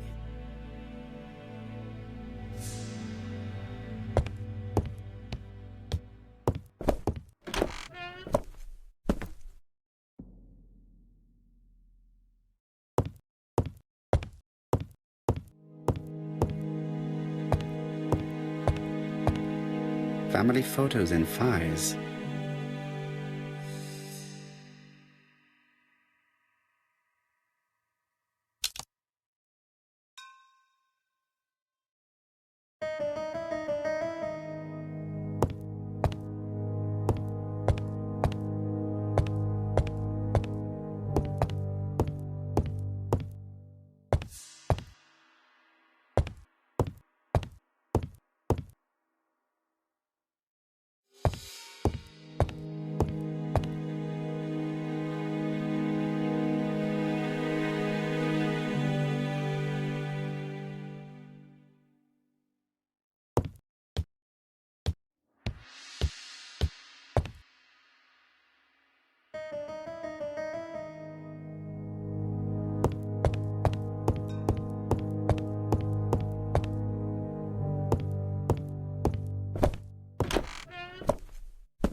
A box of new stock.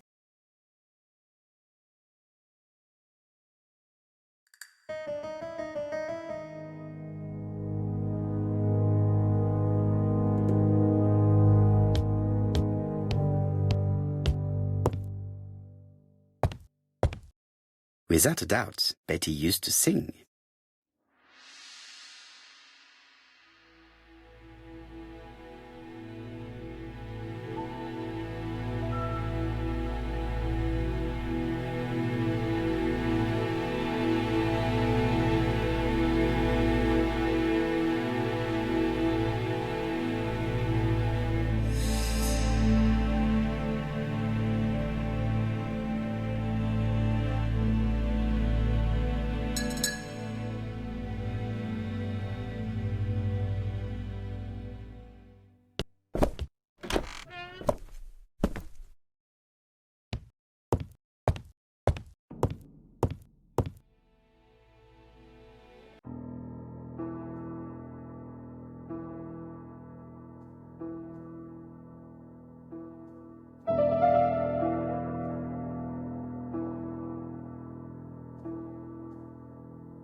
Let us see.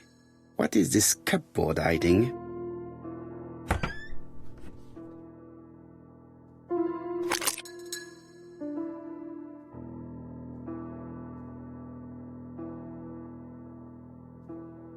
This looks like solfège.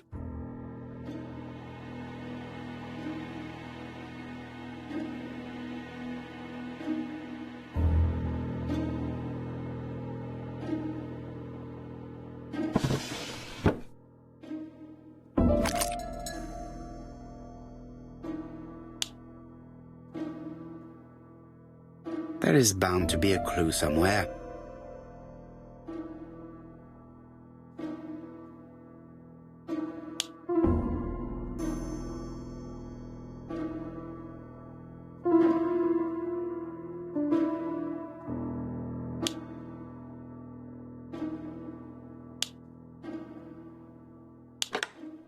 I heard the sound of a mechanism being triggered.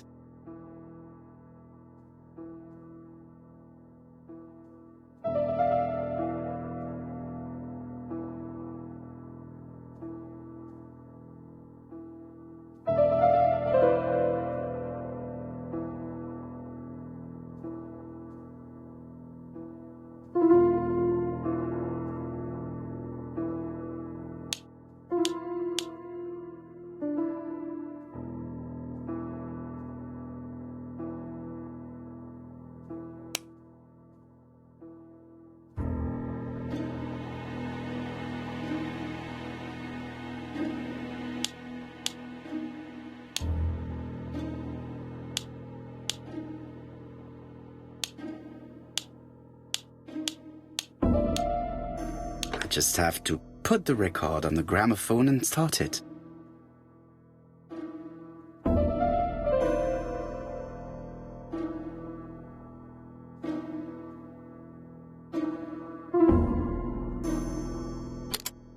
That doesn't work. I must have forgotten a step. That doesn't work. I must...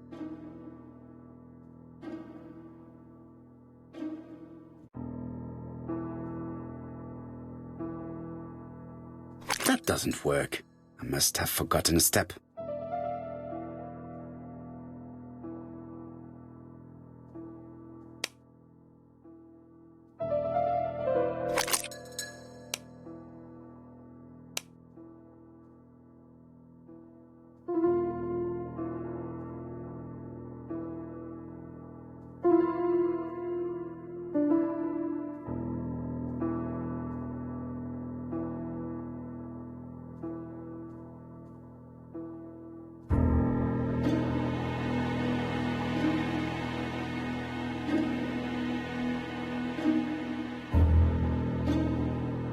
It looks like something goes in here.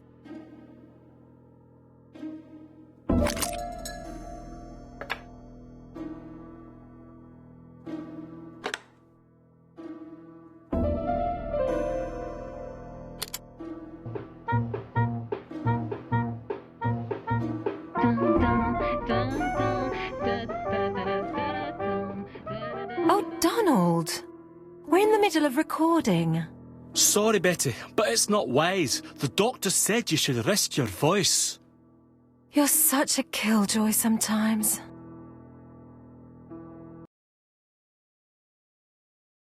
Betty was such a good singer. It's true. Did she have any problem with her throat? Yes, she had to be careful with her voice. Of course, she didn't follow the doctor's advice. If Don didn't insist, she... Well, it's too late for all that now.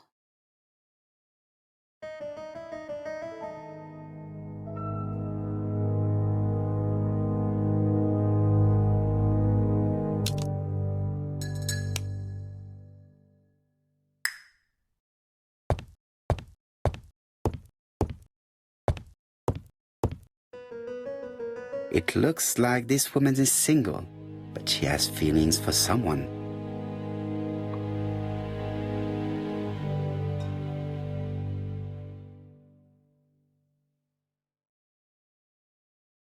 She is looking so intensely at this photo. But is it really a sister that she's studying in this manner?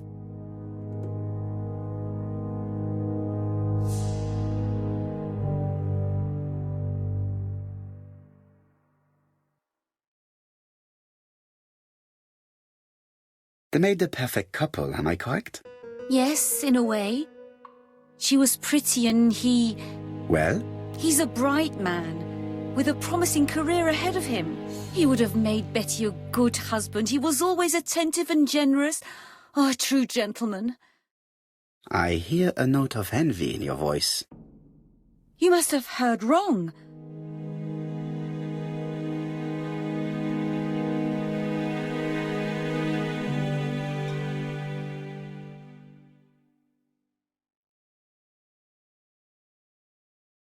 Donald appeared to be very much in love with your sister. Yes, he was mad about her.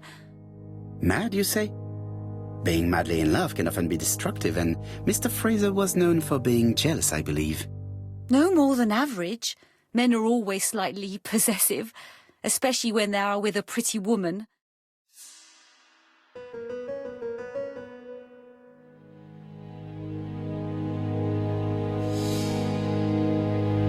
You are a poor liar, Mademoiselle Bernard. Excuse me, Mr. Poirot, but I do not see why you are interested in our humble little crime. It would appear that your sister's murder is the second in a series that we have to stop as quickly as possible. The first was in Andover, and the same as your sister, the murderer sent me a letter informing me that a crime would be committed in that town. Now can I count on your honesty? Yes, you have my confidence, Mr. Poirot. Don is a quiet and sensitive young man, slightly reserved too, and as is often the case with reserved people, When he flew into a temper, he completely lost control. He could be so violent.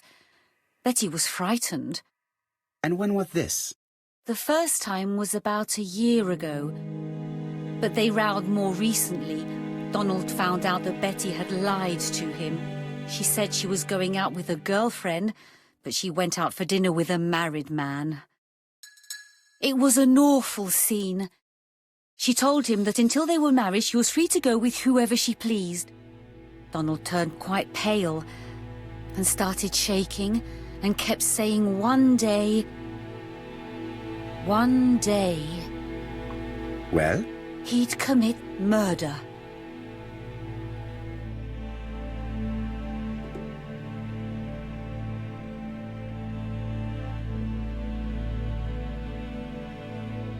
So you were afraid that he would become our main suspect. I know that Fraser was jealous, but I wonder why you feel the need to protect him. Exactly. Had you not told me about the case, I would never have dared to tell you about this little matter. Don loved Betty with all his heart. I can't imagine for one instant that he would hurt her. Very good, Mademoiselle Barnard. Thank you for your help.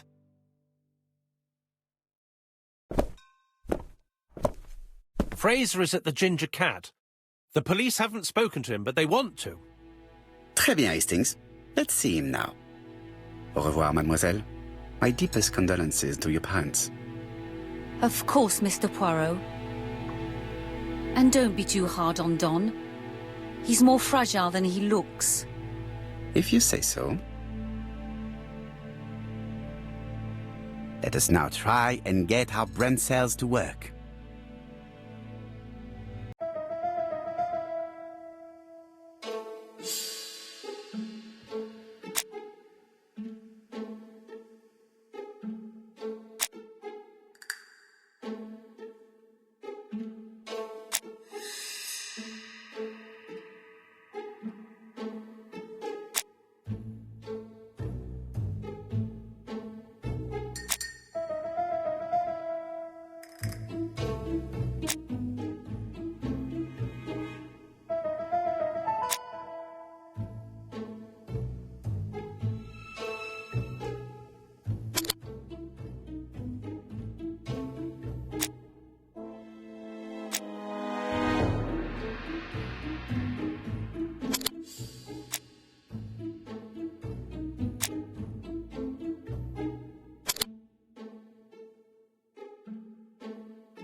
Let us now try and get our brain cells to work.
Hastings always pays more attention when young women are being questioned.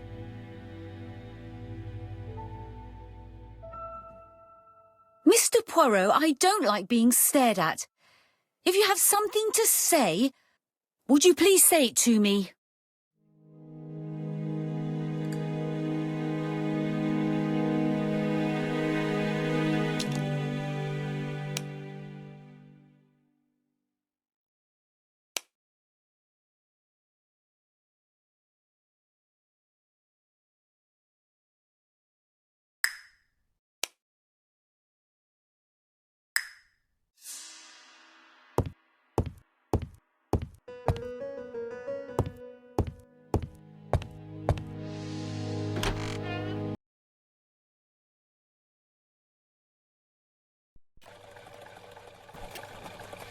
You've seen Fraser, Hastings.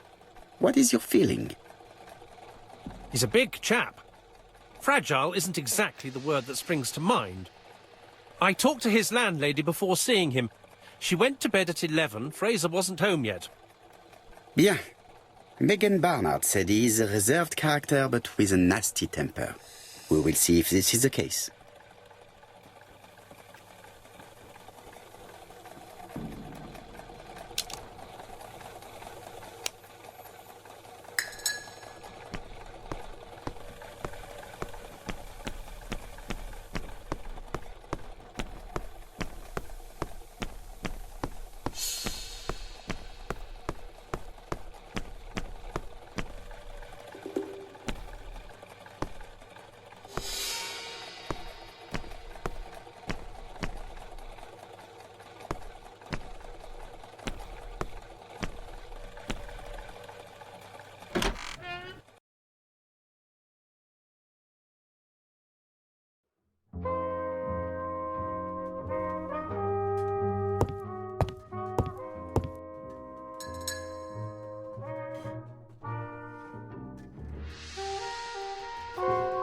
How do you do, Mr. Fraser? Your Hercule Poirot. Mr. Hastings said you wanted to speak to me. Yes. I know that it may not be at the right time, but I would like to ask you a few questions.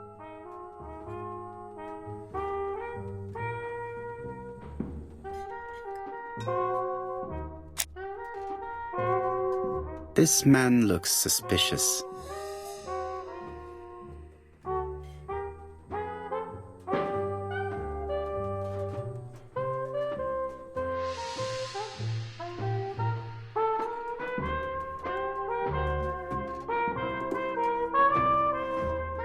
Donald Fraser is in a terrible state, as if he hadn't slept all night.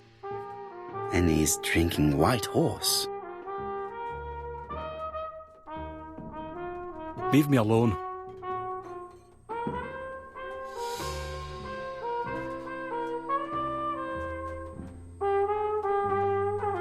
Tell me that it's a mistake, that Betty isn't dead. Sadly, your lady friend has been murdered, Mr. Fraser. Oh, Betty, if only you'd listened.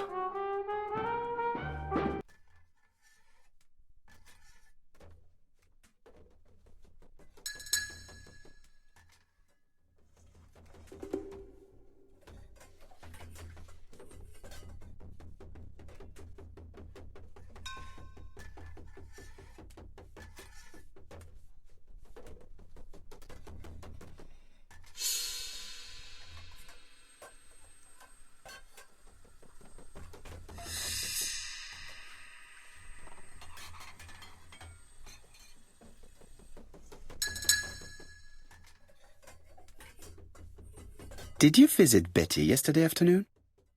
No, I haven't seen Betty for 2 days. I was at the office yesterday afternoon. Can you prove that? Of course.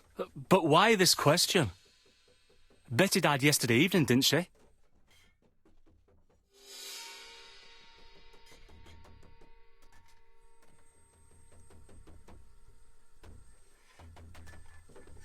Betty was murdered during the night, but that does not prove that she did not meet her murderer earlier in the day.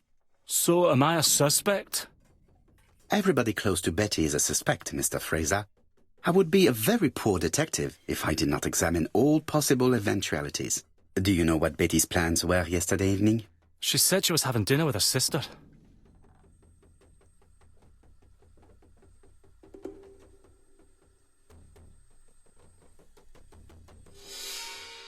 Yet, Megan only returned to Bexhill this morning, Mr. Fraser. I didn't know. Right. May I ask you what you were doing yesterday evening? I spent the evening working. Your colleagues can confirm this? No, I often take work home with me.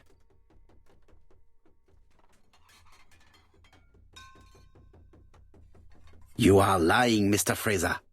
As was Betty when she hid the fact from you that she was seeing other men. Betty was a very decent young woman. How dare you sully her memory?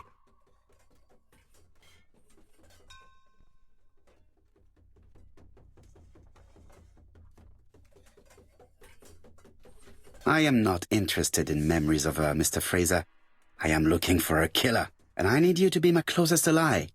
That is, unless you have something to hide. Of course I don't. Très bien. So, what were we saying? Where were you yesterday evening? I looked everywhere for her, but in vain. When she said she was going to have dinner with her sister on a weekday, I thought it was strange. I tried not to think about it, but I was like a lion in a cage. I was convinced she was lying. So I went round all the restaurants in the town. When I didn't find her, I went to the next town. But nothing. I must have got home about midnight or 1 o'clock. Did anybody see you? I don't think so. I didn't talk to anybody. I was so furious.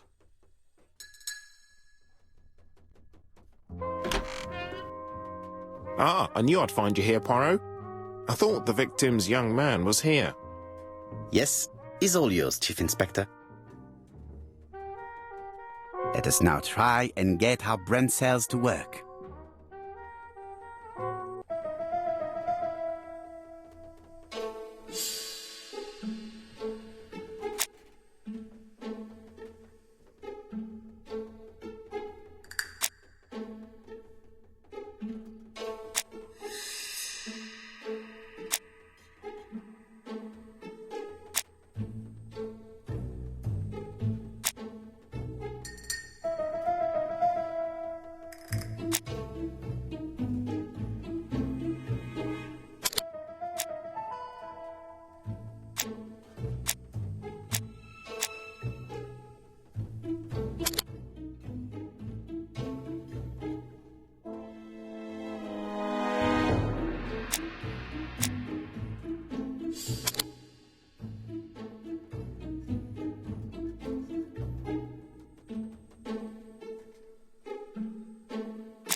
Hastings looks ill at ease.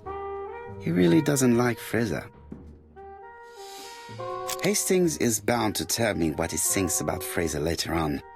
Now is not the right time.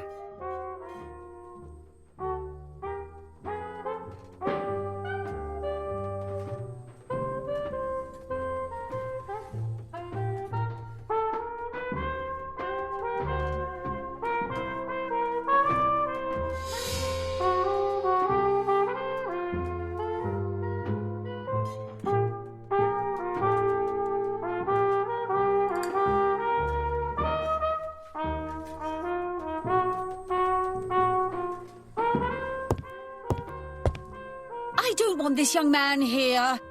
Be quick and do what you must.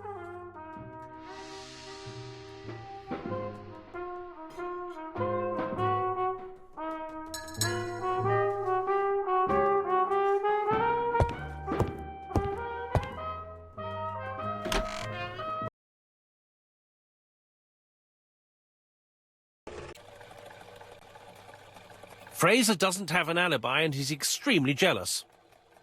You are very skilled at summing up. And yet you haven't asked Jap to arrest him. It is too soon. But I agree, without the letters announcing the crimes, Fraser would already be behind bars. Bon, I think we have enough elements. Let's reconstruct the events at the scene of the crime. I can't imagine how the murderer wasn't seen, though. Surely she must have struggled. Let us try and imagine the scene.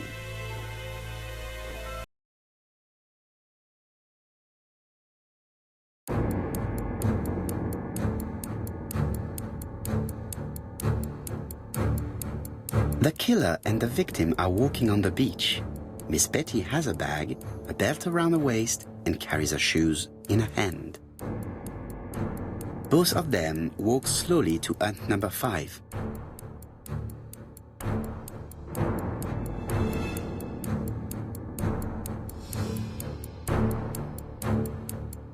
Both of them walk slowly to hut number 6.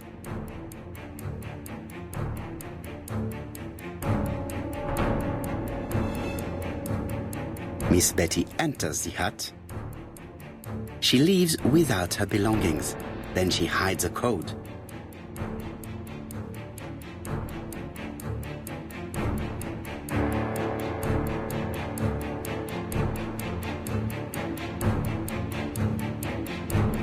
They keep walking.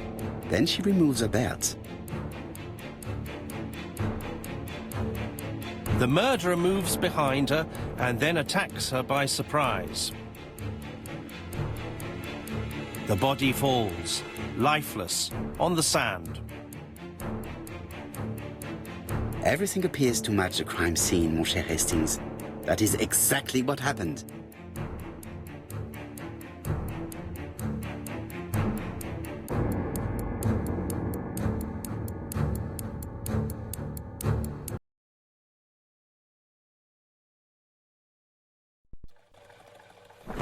Without the ABC, we might have suspected Mr. Asher and Mr. Fraser. But by signing his crimes, the murderer is making sure he's accused. In a way, it is very generous of him.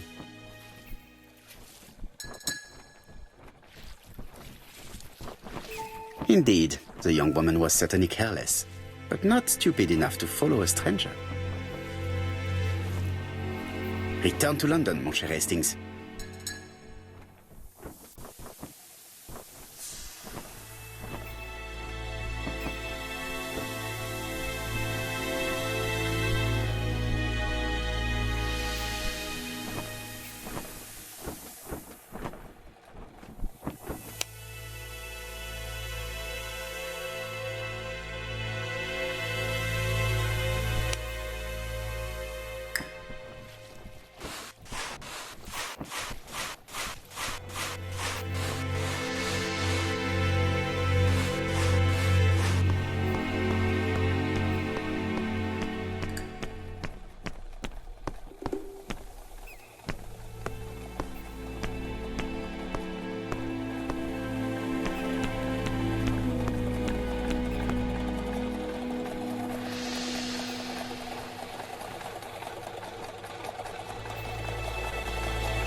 Right, back to London.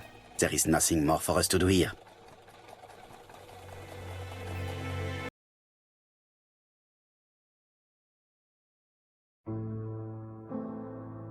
Jap has decided to reveal details to the press. The alphabet murder is now famous. It is not a bad idea. The more people who know, the greater our chances of finding out something of interest. Poirot, I have a bad feeling.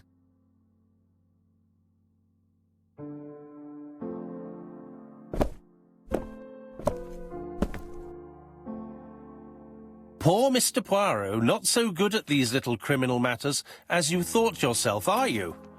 Rather past your prime, perhaps. Let us see if you can do any better this time. This time, it's an easy one. Churston on the 30th. Do try and do something about it. It's a bit dull having it all my own way, you know. Good hunting. Ever yours, ABC.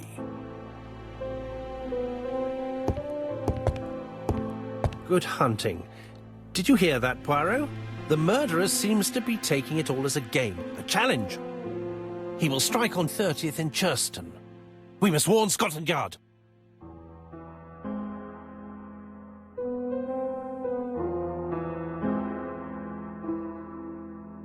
No time to lose. We must prepare our suitcases for Churston. Mon Dieu, it is already 10 o'clock. I will call Scotland Yard immediately.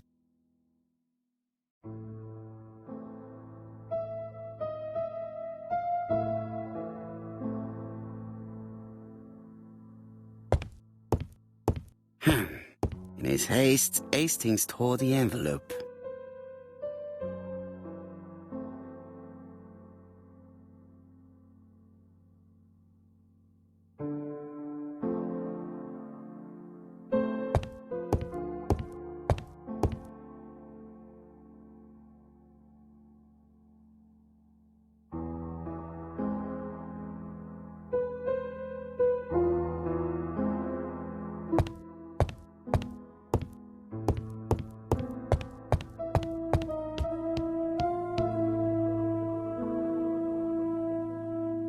Daily Flicker, July 30, 1935. ABC affair, no progress. The alphabet murderer is still on the run. Ever since the police found the connection between the Bexhill and Andover affairs, the inquiry has barely progressed. In this issue, we are publishing provocative letters sent by the killer to Hercule Poirot. Unfortunately, they have not yet helped to find him.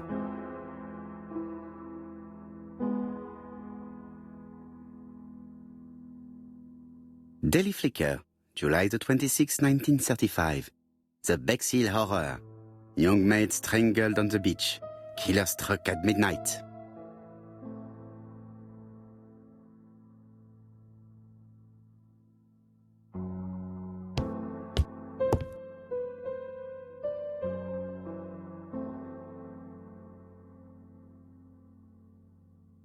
Ah, some cool hair.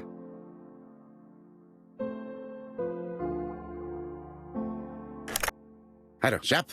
We received a new letter from ABC in the 10 o'clock post. Where and when? In Churston. Today. Today? I'll inform the population immediately. I'll check the train times. Call me back.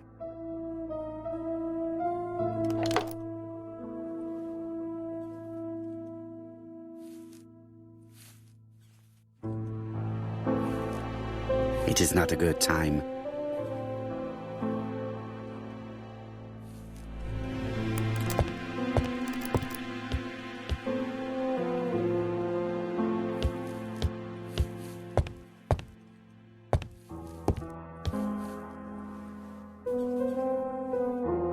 Hastings, what you are doing is an absolute disaster. That is no way to pack suitcases. Heavens, we must hurry. We have to get to Churston before the murder.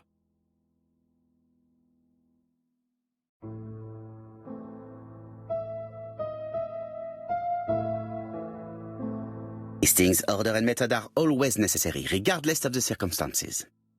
Okay. I'll let you pack them. All the same, it really is a disgrace to leave your belongings in such a mess.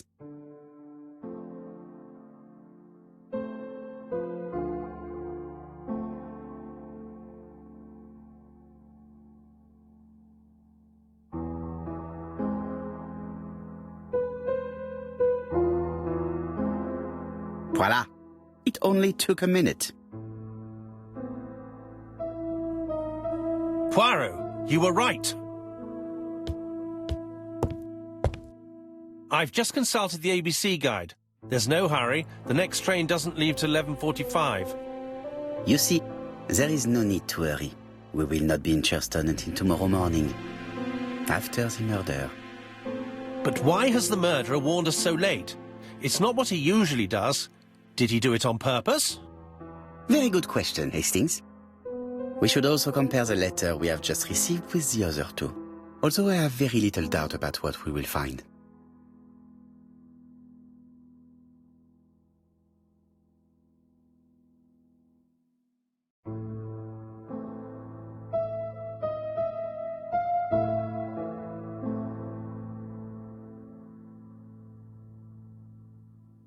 Hastings' photo album. He is very proud of his bag.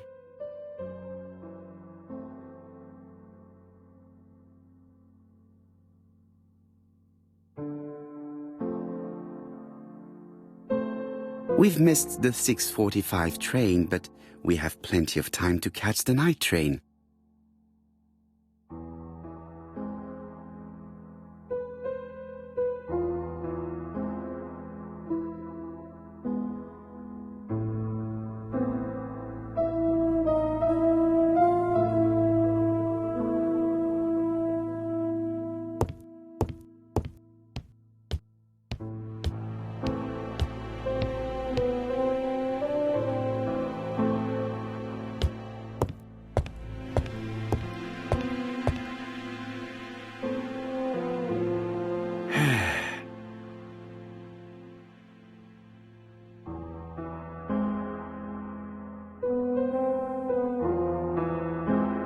Right, let us compare this new letter with the second one.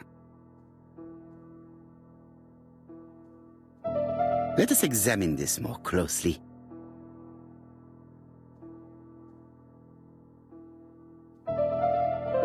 Certain characters in the two letters may have similar defects. The W is not... Right, let us compare this. Of course, the W characters in the two letters do indeed have the same defects. I have to find some other similar defects to confirm my theory. Yes, this... Right, let us compare. Yes, the I characters in the two letters do indeed have the same defects. I have to find some other similar defects to confirm my theory.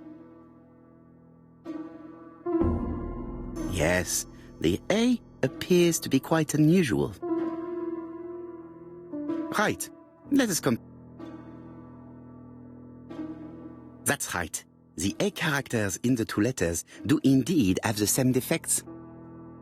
My theory was right. These two letters were written with the same typewriter. Let us now try and get our brain cells to work.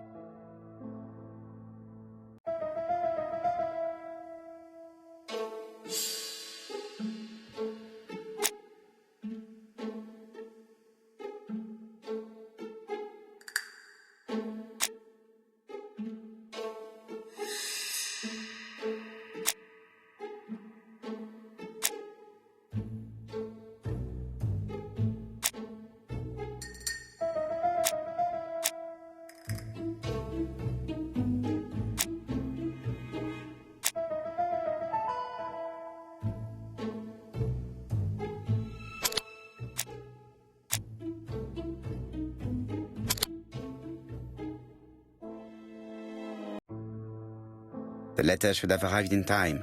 The postmark shows that it was sent 3 days ago. However, our man made a mistake in the address, which explains the delay.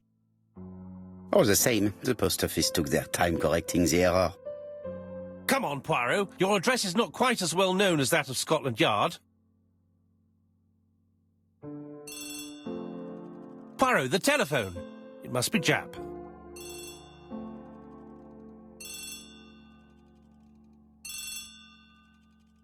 Hastings, it would appear that you are getting slightly thin on top. Really? I hadn't noticed.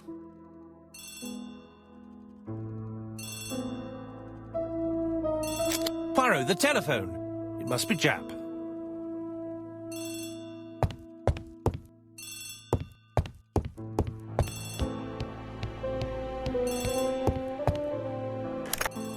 I have some news from Churchton. Bad news, I'm afraid. Sir Carmichael Clark was murdered while out on his evening walk. Sir Carmichael Clark. The name is familiar to me. He was a famous throat specialist, one of the best in London. A wealthy man, he retired to Combside, a beautiful house by the sea. He collected antiques. Are you going there? Yes, let's meet on the train.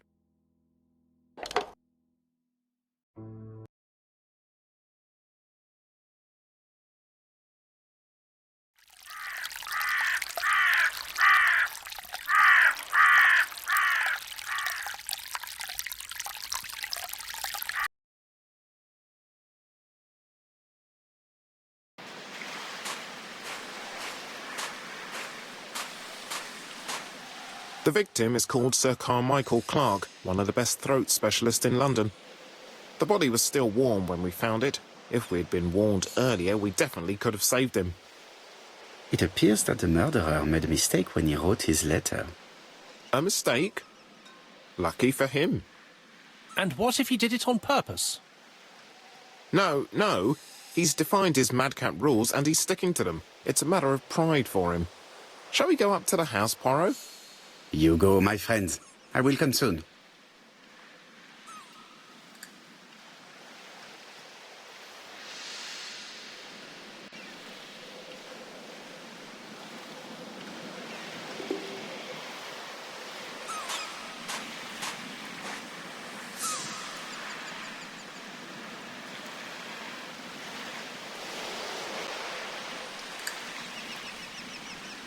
Apart from the wound to the throat, the body is untouched.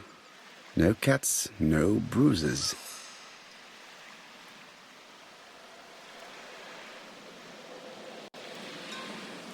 Apart from the wound to the throat, the gravel on the path has been sprayed with blood that covers a conical-shaped area, which starts at the body and becomes wider as it moves further from the bush. Sir Carmichael's throat was cut. It's a clean incision, a professional murder.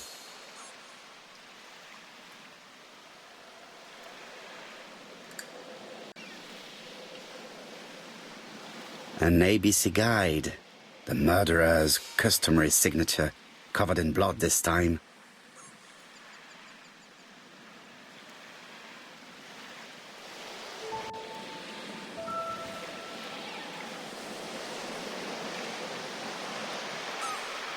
Jap has emptied the victim's pockets and has laid out their contents on this piece of wax cloth.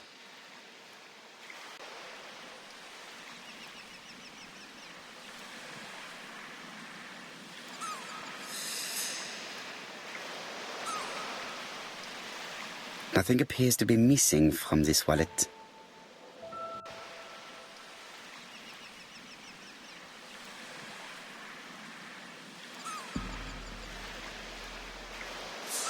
An oriental dragon.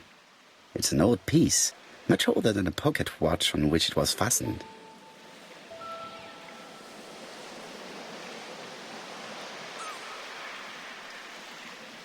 A signet ring, very probably with the Clark family's coat of arms.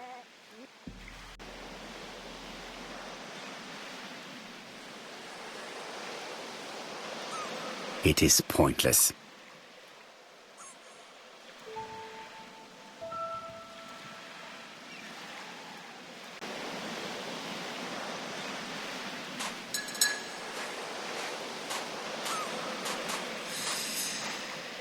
The body is just in front of a bush, one of the only bushes in the surrounding area.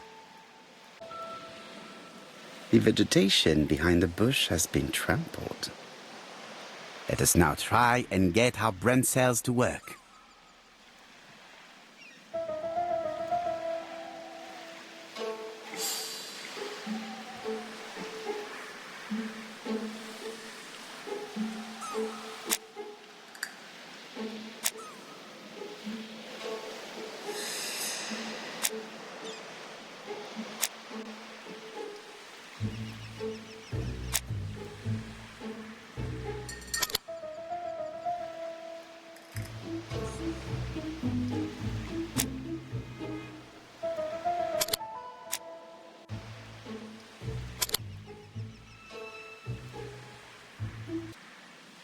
Sir Carmichael had his back to the bush when the killer cut the throat from behind.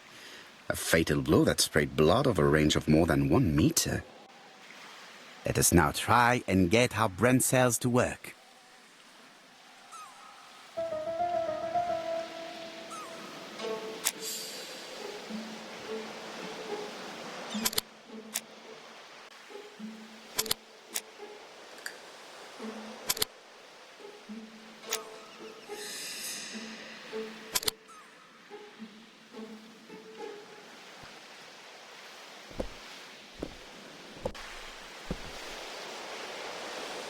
Have you finished, Poirot? Chief Inspector, many questions remain unanswered, but I am certain of one thing.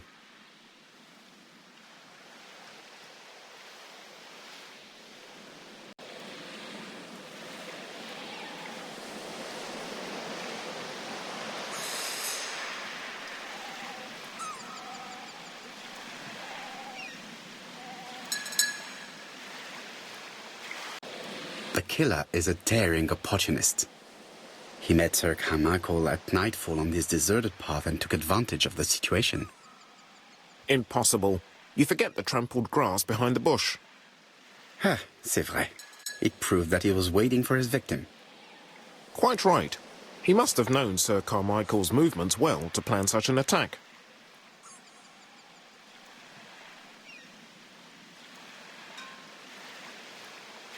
The murderer struck with terrible savagery. Yes, blood flowed. It's the first time he's attacked a man. He armed himself accordingly. Have you spoken to the victim's family, Chief Inspector? I've spoken to the brother, Franklin Clark. I didn't get much out of him. He's yours. I must get the body removed.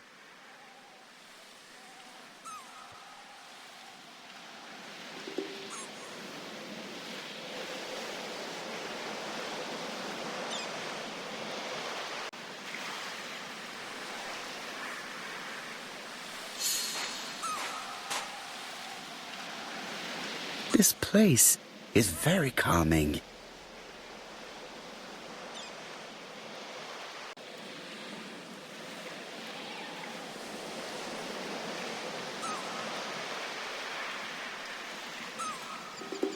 The site is exceptional.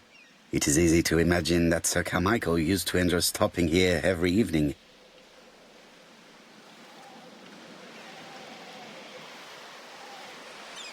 I had better go up to campsite.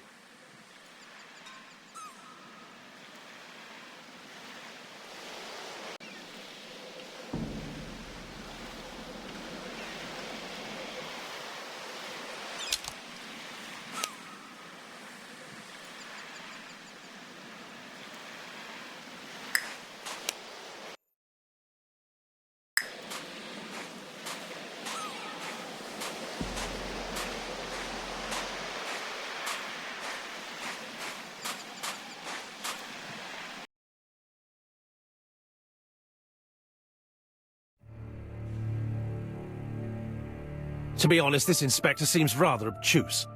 I'm counting on your friend Poirot to catch my brother's murderer. Ah, here he is now. Please, Mr. Poirot. Mr. Poirot, this is my brother's secretary, Miss Thora Gray. Pleased to meet you, Mr. Poirot. Would you like some tea? No, thank you, mademoiselle. I find it hard to digest.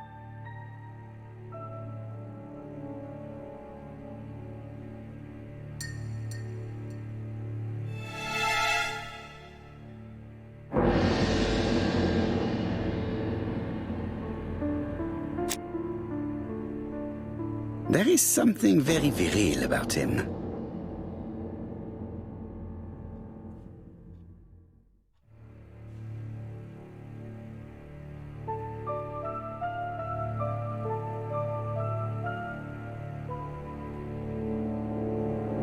Franklin Clark is an adventurer, the sort of man that women like.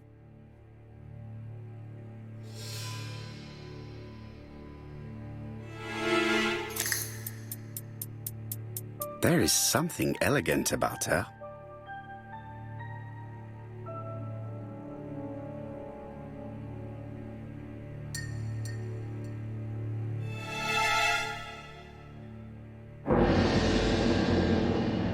She has good taste, except perhaps in her choice of jewelry. Please excuse me, I have to take care of Lady Clark.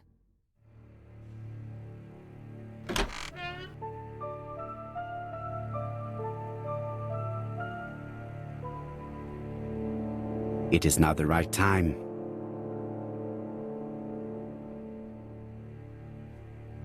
My brother's wife is gravely ill. You will probably want to question her, but I fear that it won't be possible today.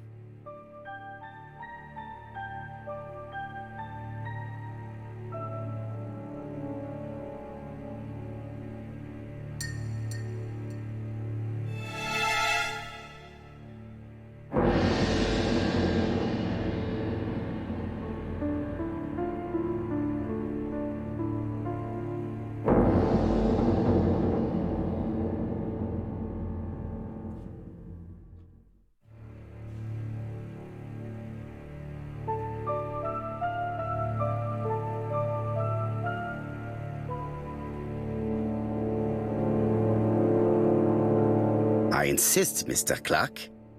Please allow me to remind you that this is a murder inquiry. Unfortunately, she is much too ill. She doesn't even know her husband is dead. I'm very sorry, but I'm afraid it's out of the question. Of course, I understand. Someone set a trap for your brother. Who was familiar with his habits? Everybody knew he took his evening walk at 8:30, and that he always followed the same path.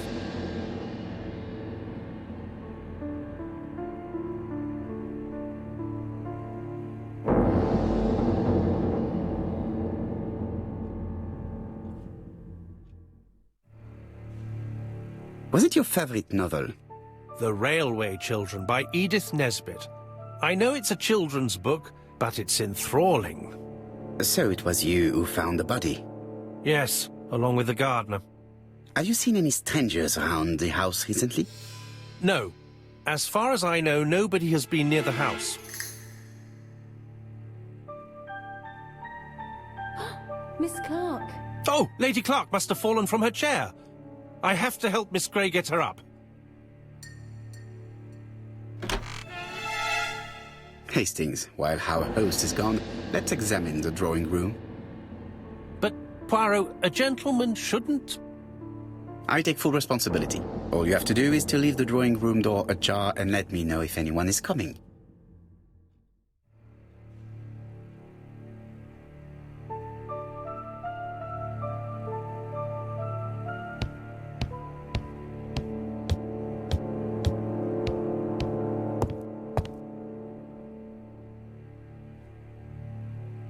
Dragon, dragon, dragon. Sir Carmichael showed himself to be very consistent in his collection's theme. A dragon.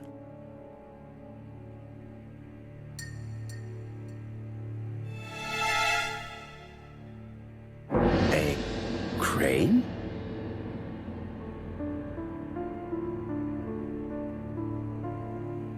A tiger.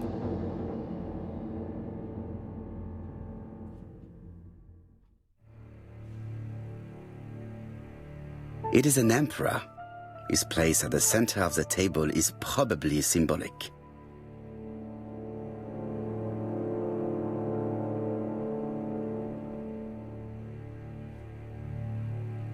A turtle.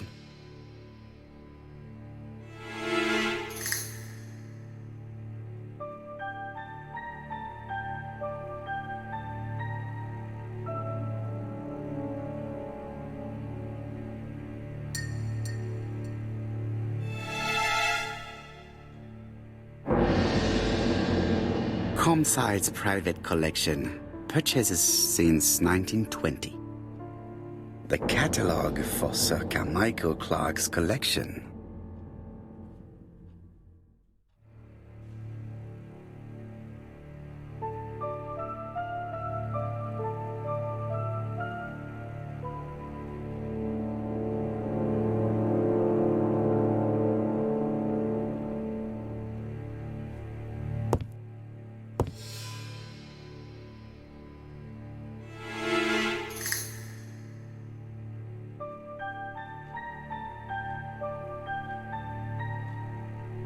Compass, point to the south.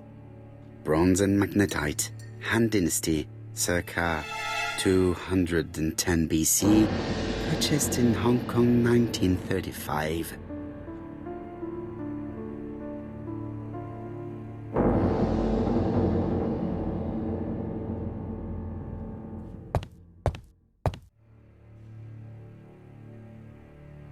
Traditional Chinese map. Facsimile. South is on the top of the map.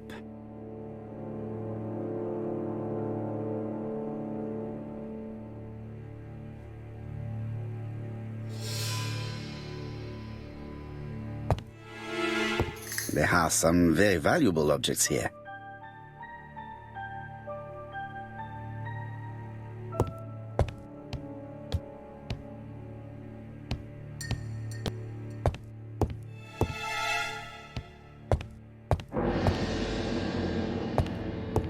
There are some...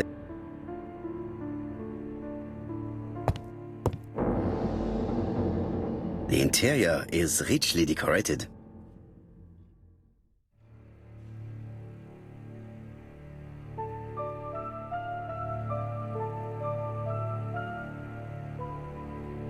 Dragon, dragon, dragon. Sir Carmichael showed himself to be very consistent in his collection's theme.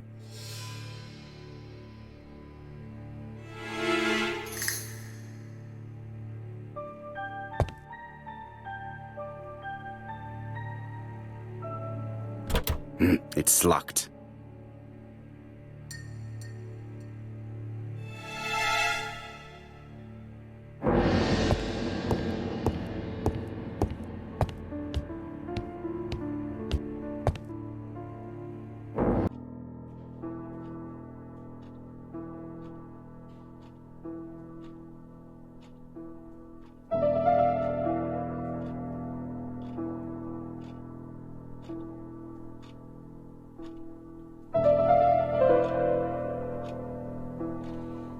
The cardinal points. This book could maybe help me. Each cardinal point is associated with one animal and one color. In the middle sits the imperial dragon, and out of respect, all the others are turned towards him. Each cardinal point is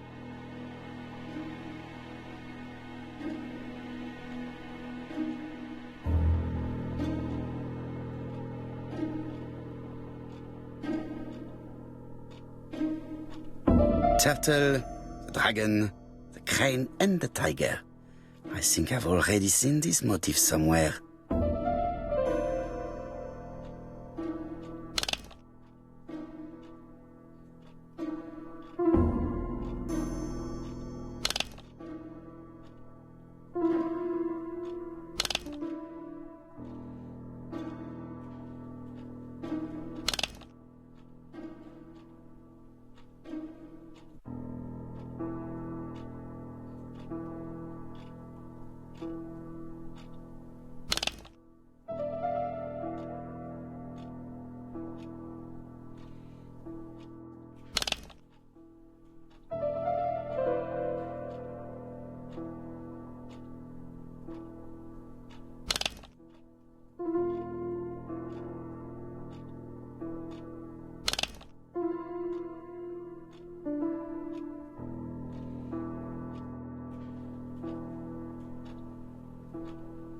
The position of each motif is correct, but they are not turned the same way as on the table.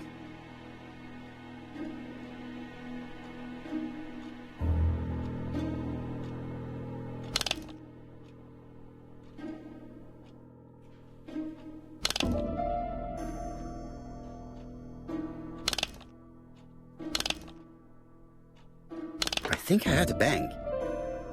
Could it be this cupboard? This is interesting.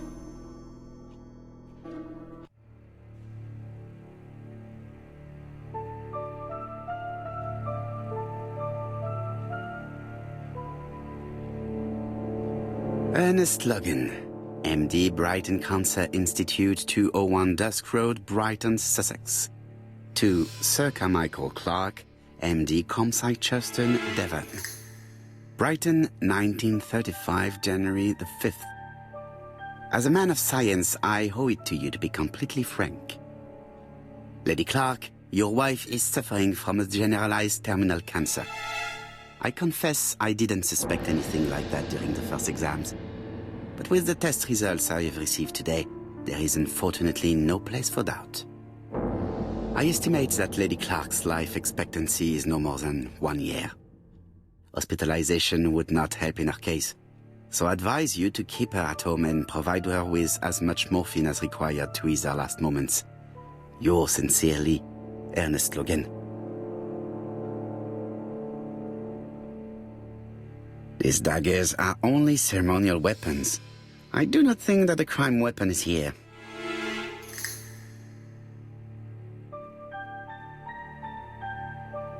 Here's Miss Grey.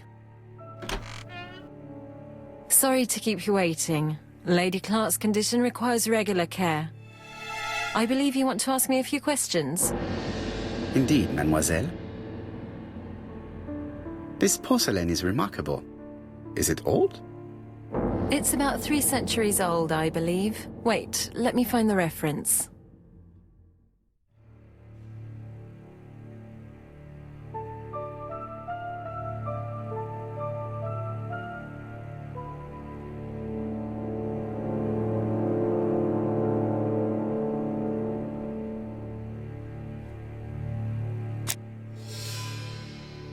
She appears to be very flustered.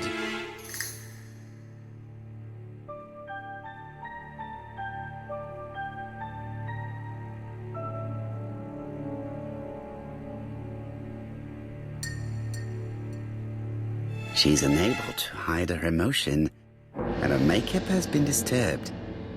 I think that this young woman has just been kissed. Here?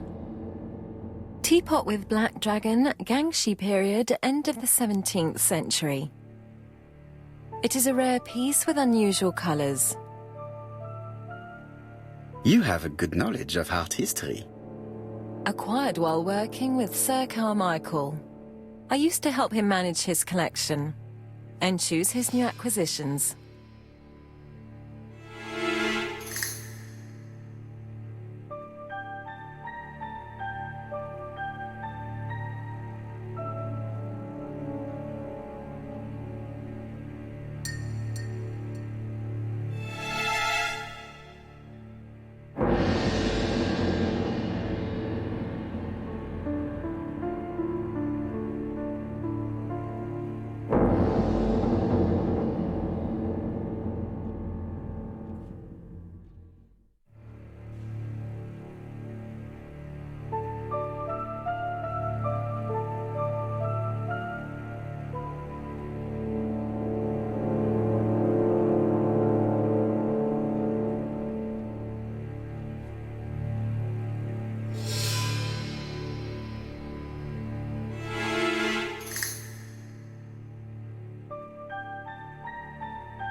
And sometimes, he used to give you a piece as a gift. Is that right?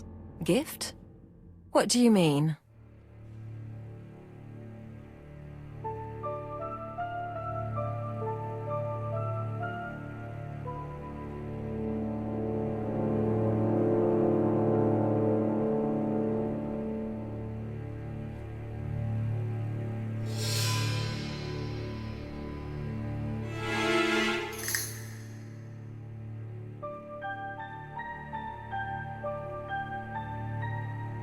I am referring to your brooch. This old brooch? Mademoiselle, you know perfectly well. I am talking about the magnificent brooch you were wearing earlier. Yes, you're right. Sir Carmichael did give it to me. He valued my work. How could I refuse? He would have been offended.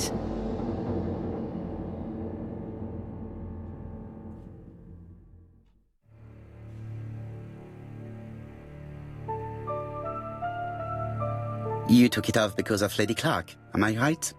Indeed. Lady Clark does not like this jewel. Why upset someone who is so gravely ill?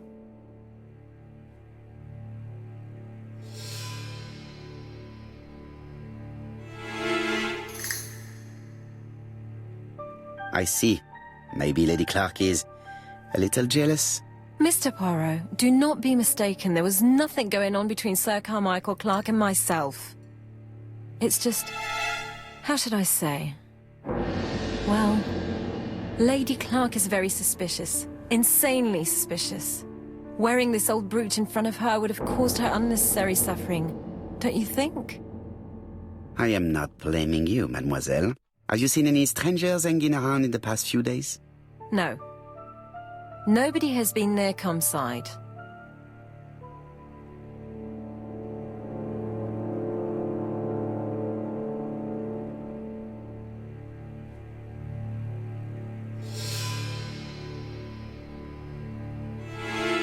Tell me what happened last night. After dinner?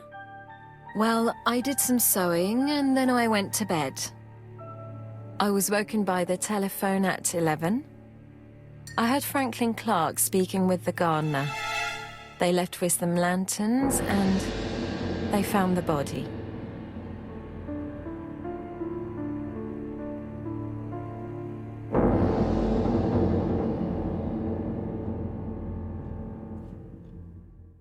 Am I right thinking that something is going on between you and Franklin? How dare you ask me such a question?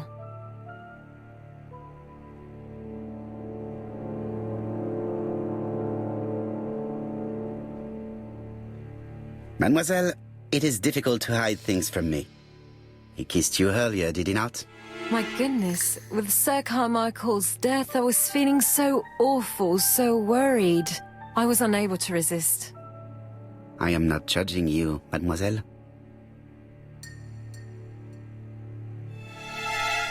Miss Grey, if I may be so bold, please do not take offence. My friend has rather unusual methods, but all he wants is to find the murderer. Yes, I understand. I must rest. Please excuse me. Earlier, you asked me to watch the living room door for you. I don't wish to be indiscreet, but sometimes a gentleman stumbles upon a secret without intending to. That is sometimes the case. And I saw Franklin Clark kissing Miss Grey at the foot of the stairs. Do you think this is a common occurrence? No, I saw emotion, intensity. I think it was their first kiss. Well done, mon ami. Well spotted. However, I don't think I completely understand this business. Why did Sir Carmichael not defend himself? He appeared to have been active and strong. The murderer did not give him a chance. Let us try and reconstruct the scene.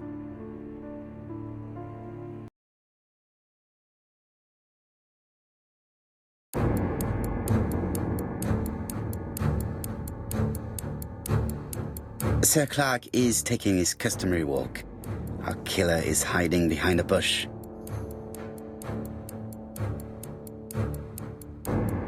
The old man walks quietly along the gravel path.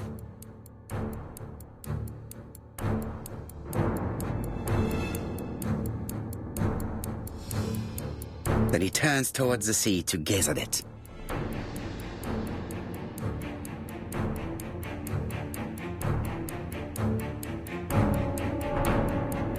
The killer leaves his hiding place on the right-hand side. He approaches silently over the grass. Then he throws himself on his prey and cuts the poor man's throat.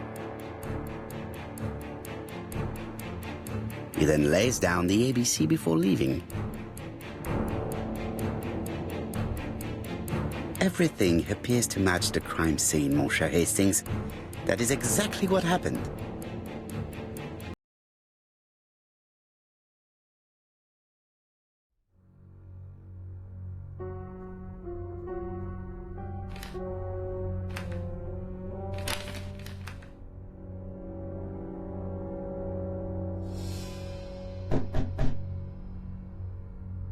Oh, just a minute. I'm getting dressed.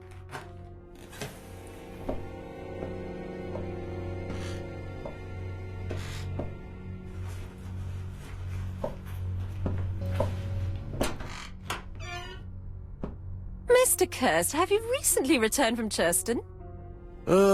Yes. Indeed I have. Have you seen the papers? And to think that you might have rubbed shoulders with the killer. Imagine that. Mr. Kirst, are you all right? You don't seem well. My apologies. My throat is burning and my head feels heavy. It's ever since the war, you know. Since my injury, my head has never been the same.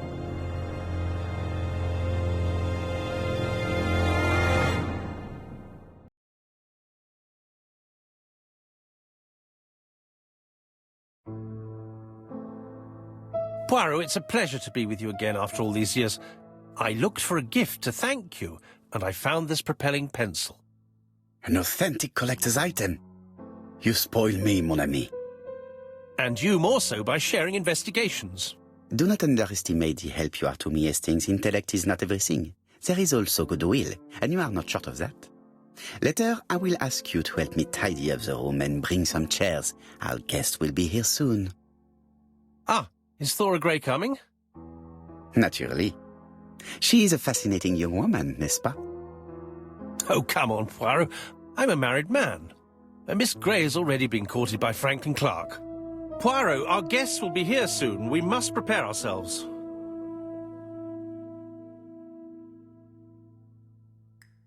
I should take advantage of the silence to examine them.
I ought to concentrate on my guests.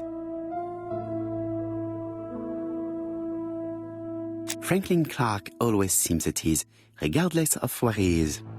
Something that's unique to people who travel.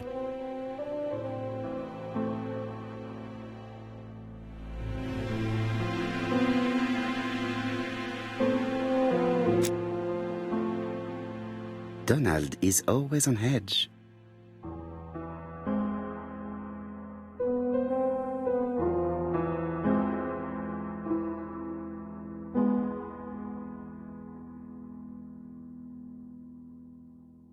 Donald Fraser is very nervous at the moment, even if he is trying hard to control himself.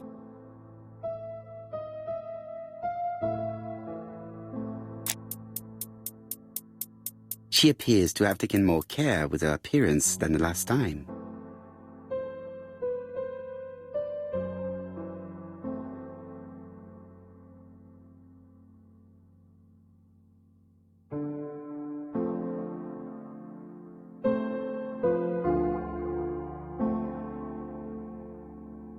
She's looking at Mr. Fraser out of the corner of her eye. Did she make herself beautiful for him?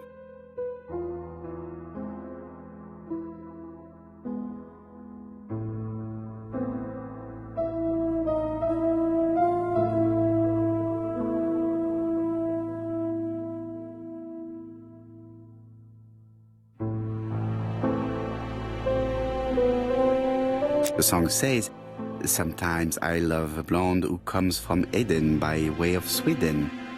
But I am not sure that this blonde is an angel. Sometimes I love a brunette, sometimes I love a blonde." That's what the song says. I wish to thank you all for coming. I wanted to bring everyone close to the victims here in order to unmask the murderer. Get to the point, Mr. Poirot. What do you want from us?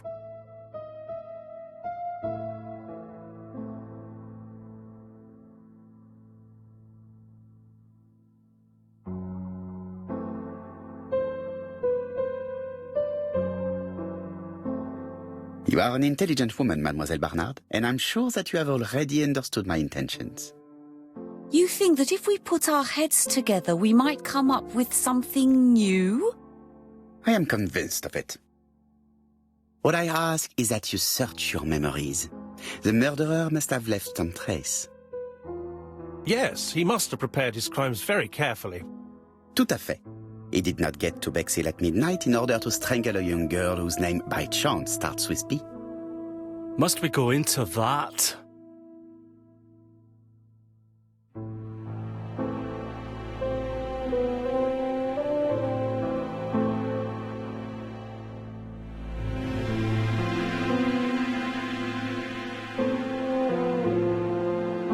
Mr. Fraser, please get a grip on yourself. Well, I want to help you, but I don't remember anything else. Nothing I haven't already said. And you, Mademoiselle Barnard, did your sister say if she was seeing another man? She never would have told me.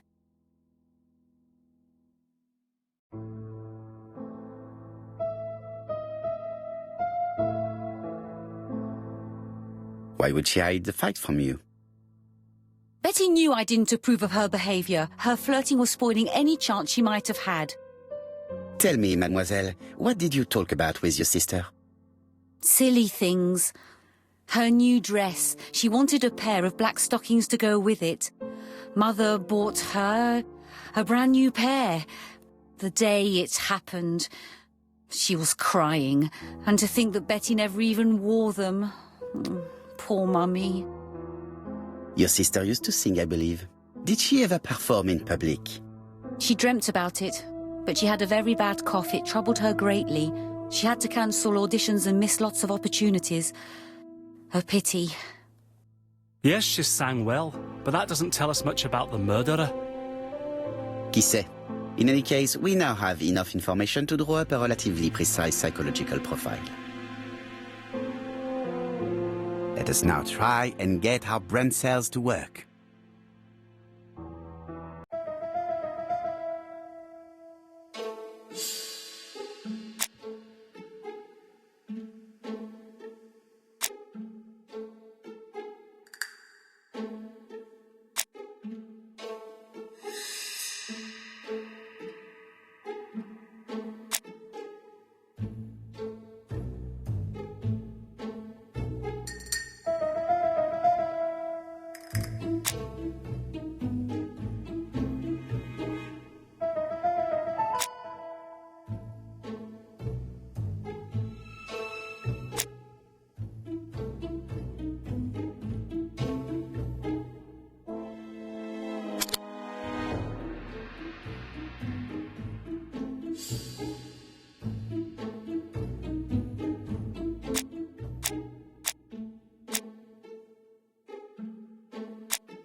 So, ladies and gentlemen, we can now surmise without too much risk of error that our adversary is calculative, sure of himself, a seducer, of outstanding intelligence, that he has plenty of self-control, and that he likes railways. It's a good start. Other meetings may be necessary. I hope that you will be able to come back again. Well, it's just that...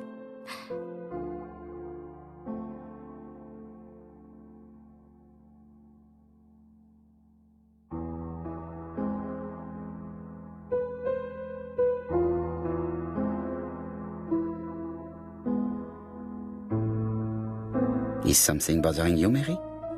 Well, Mr. Poirot, you see, I don't know if I can come to London just like that. It's normal that people helping with this inquiry should be reimbursed. Starting with you, Miss Drower. Please allow me to pay for your train tickets. Oh, sir, I cannot accept. But you must. Mademoiselle, I may not be rich, but my brother left a fortune which will be mine. Mr. Clark, that's very generous of you. Well, someone has to foot the bill. Mr. Poirot, would it be possible for you to come back to Devon? Lady Clark has expressed a wish to see you. We'll adjust her medicine so she'll not be too drowsy. But of course, I shall come the day after tomorrow if it is convenient. Thank you all for coming. We will meet again soon. The meeting was most fruitful. Really? Hastings, I believe now we have everything we need to find a common point between the victims. Now it is time for us to use our grey matter. Let us now try and get our brain cells to work.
The first two victims suffered from bad throats, and that was precisely the specialty of the third victim, Dr. Clark. We have a lead. It would pay to take a closer look at the medical records of Dr. Clark's patients. We'll do so during our next visit to Churston. I will do it myself, mon ami. You must remain in London just in case ABC sends us another letter. Very well, as you wish.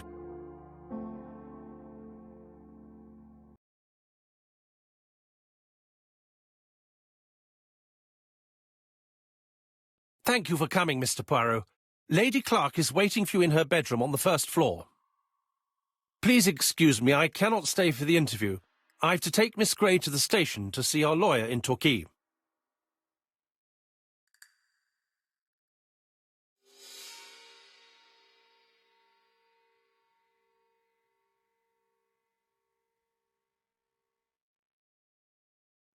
Are you leaving Churston for good? Miss Gray very kindly stayed with me to settle my brother's affairs, but naturally she prefers to find a position in London. Ah, très bien. I'll be absent all morning, Mr. Poirot, but the nurse is coming soon. She's to ensure that the dose of medicine doesn't make our patient drowsy. Thank you, Mr. Clark. Have a nice trip, mademoiselle.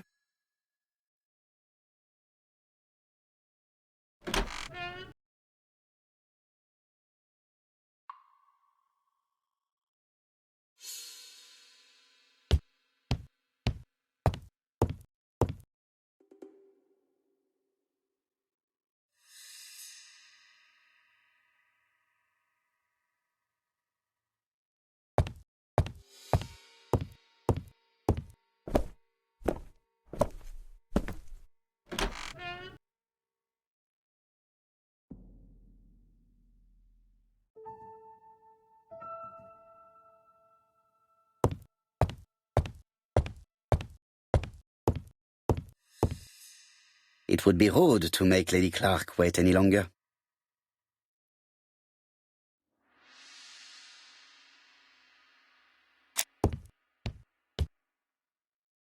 This poor woman is very ill.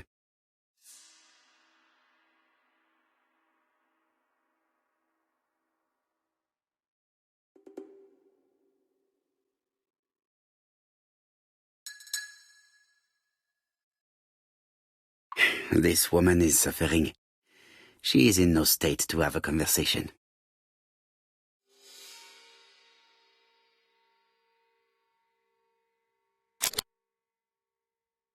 Mr. Poirot? My respects, madame. Thank you for coming. Thank you. Have you seen the nurse? She should have been here by now. Oh, I'm sorry. The telephone in the hall is ringing.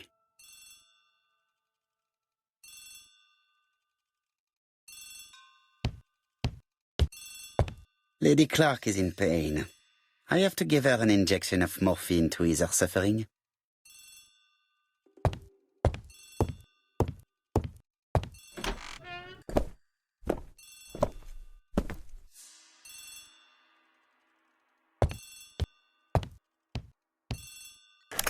The Clark residence.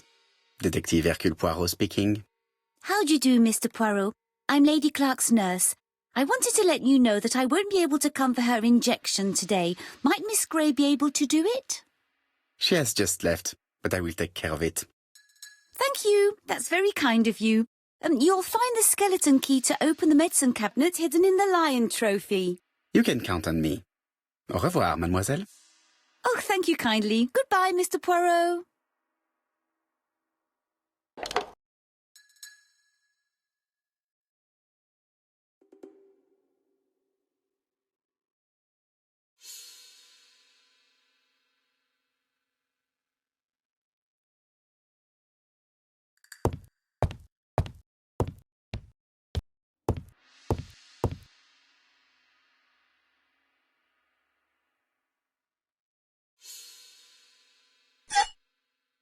Here is the skeleton key.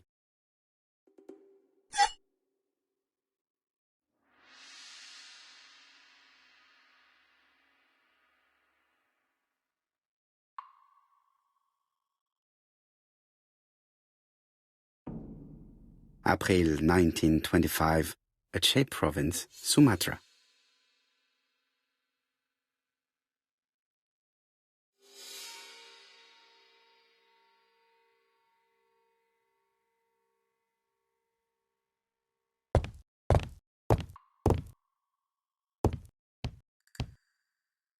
It is not the right time.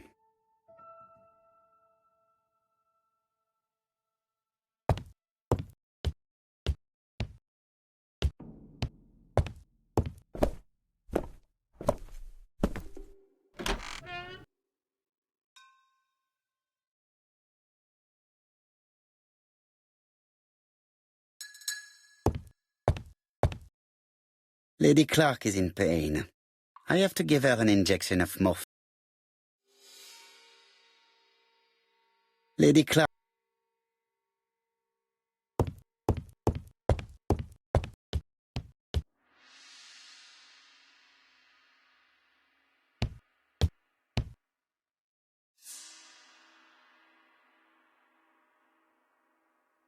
Lady Clark is in...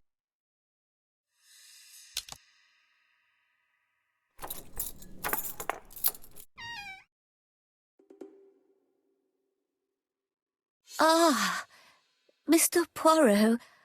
Oh, I feel better now. Thank you for your help.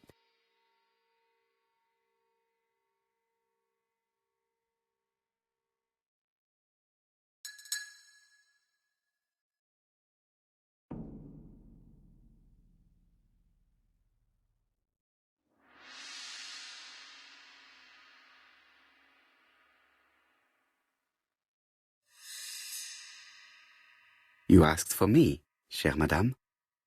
Yes, of course, I wish to speak with you. But what was it about? No doubt. You wish to talk to me about what happened to your husband? Ah, yes. Oh, poor Carmichael.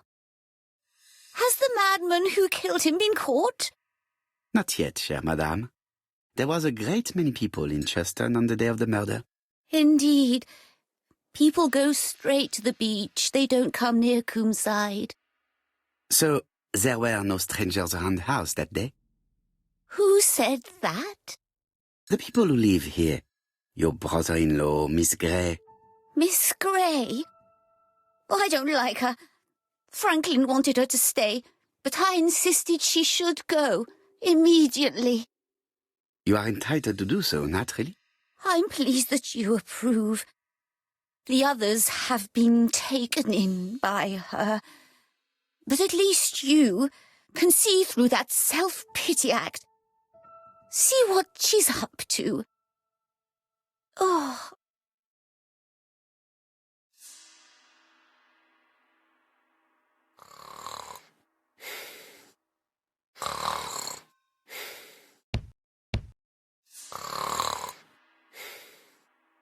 This subject would probably be useful to me.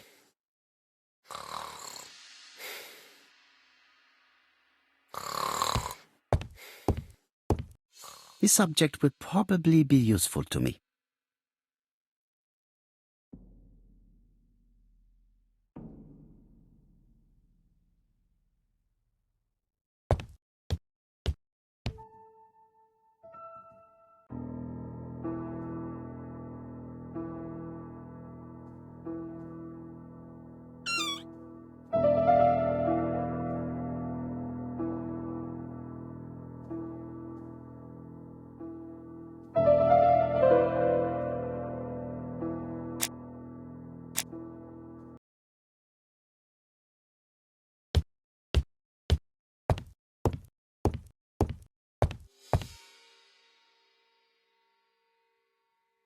This subject would probably be useful to me.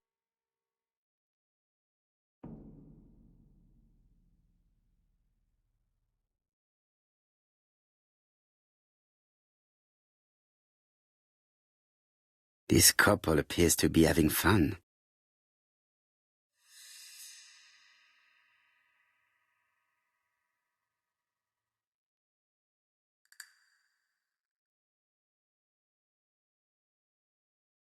Lady Clark and Sir Carmichael were very happy, but they did not have any children.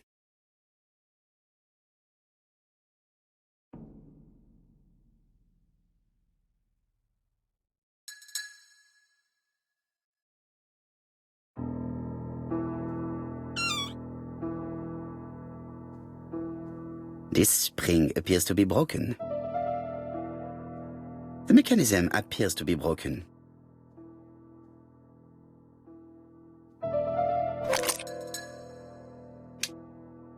I hope that Hastings will not be cross with me.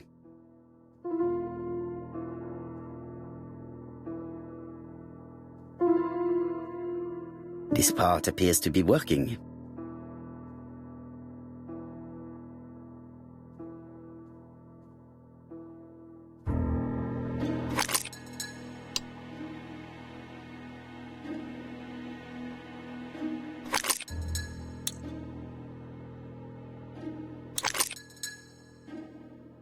This part appears to be working.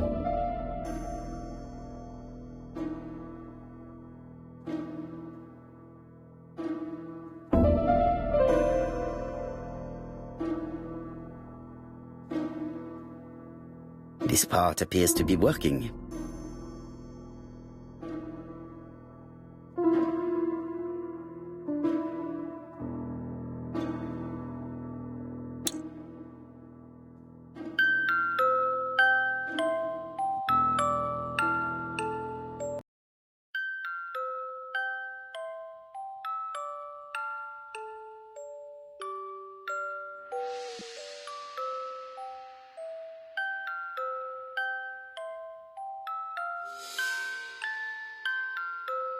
I've finished with this subject.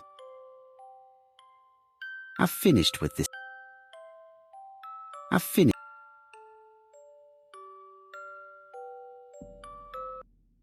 Oh, what are we talking about? Ah, yes, Thora Grey. Oh, Carmichael had great esteem for her, but for me she was nothing but a hypocrite.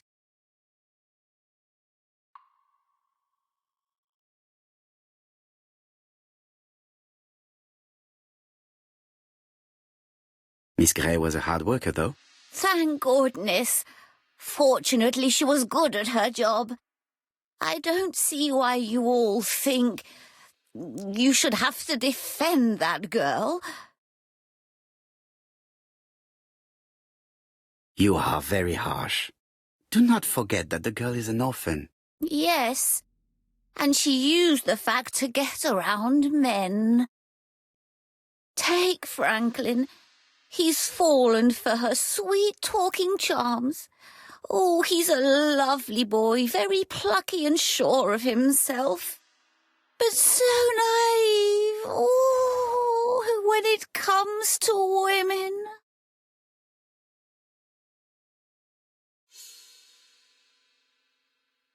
Miss Grey did look after you very well, though. Outwardly. But she's hiding something. I think she tried to poison me. Miss Grey? A poisoner? But everybody appears to like her. It proves she knows what she's doing. She's manipulative and she's a liar. A liar? Let's see, didn't she say that on the day of the crime nobody was around Coomside? That is correct. Well, at 11 o'clock I saw her talking to someone. Really? And what was this man like? An ordinary sort of man with a very plain face. Oh, I don't remember well. Was he a gentleman? No, he was not a gentleman. It would be best to leave her to sleep now. The telephone in the hall is ringing.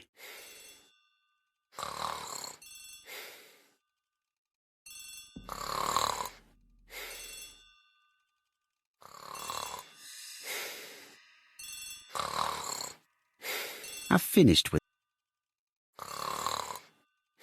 She's sleeping. I must find a way to wake her up gently.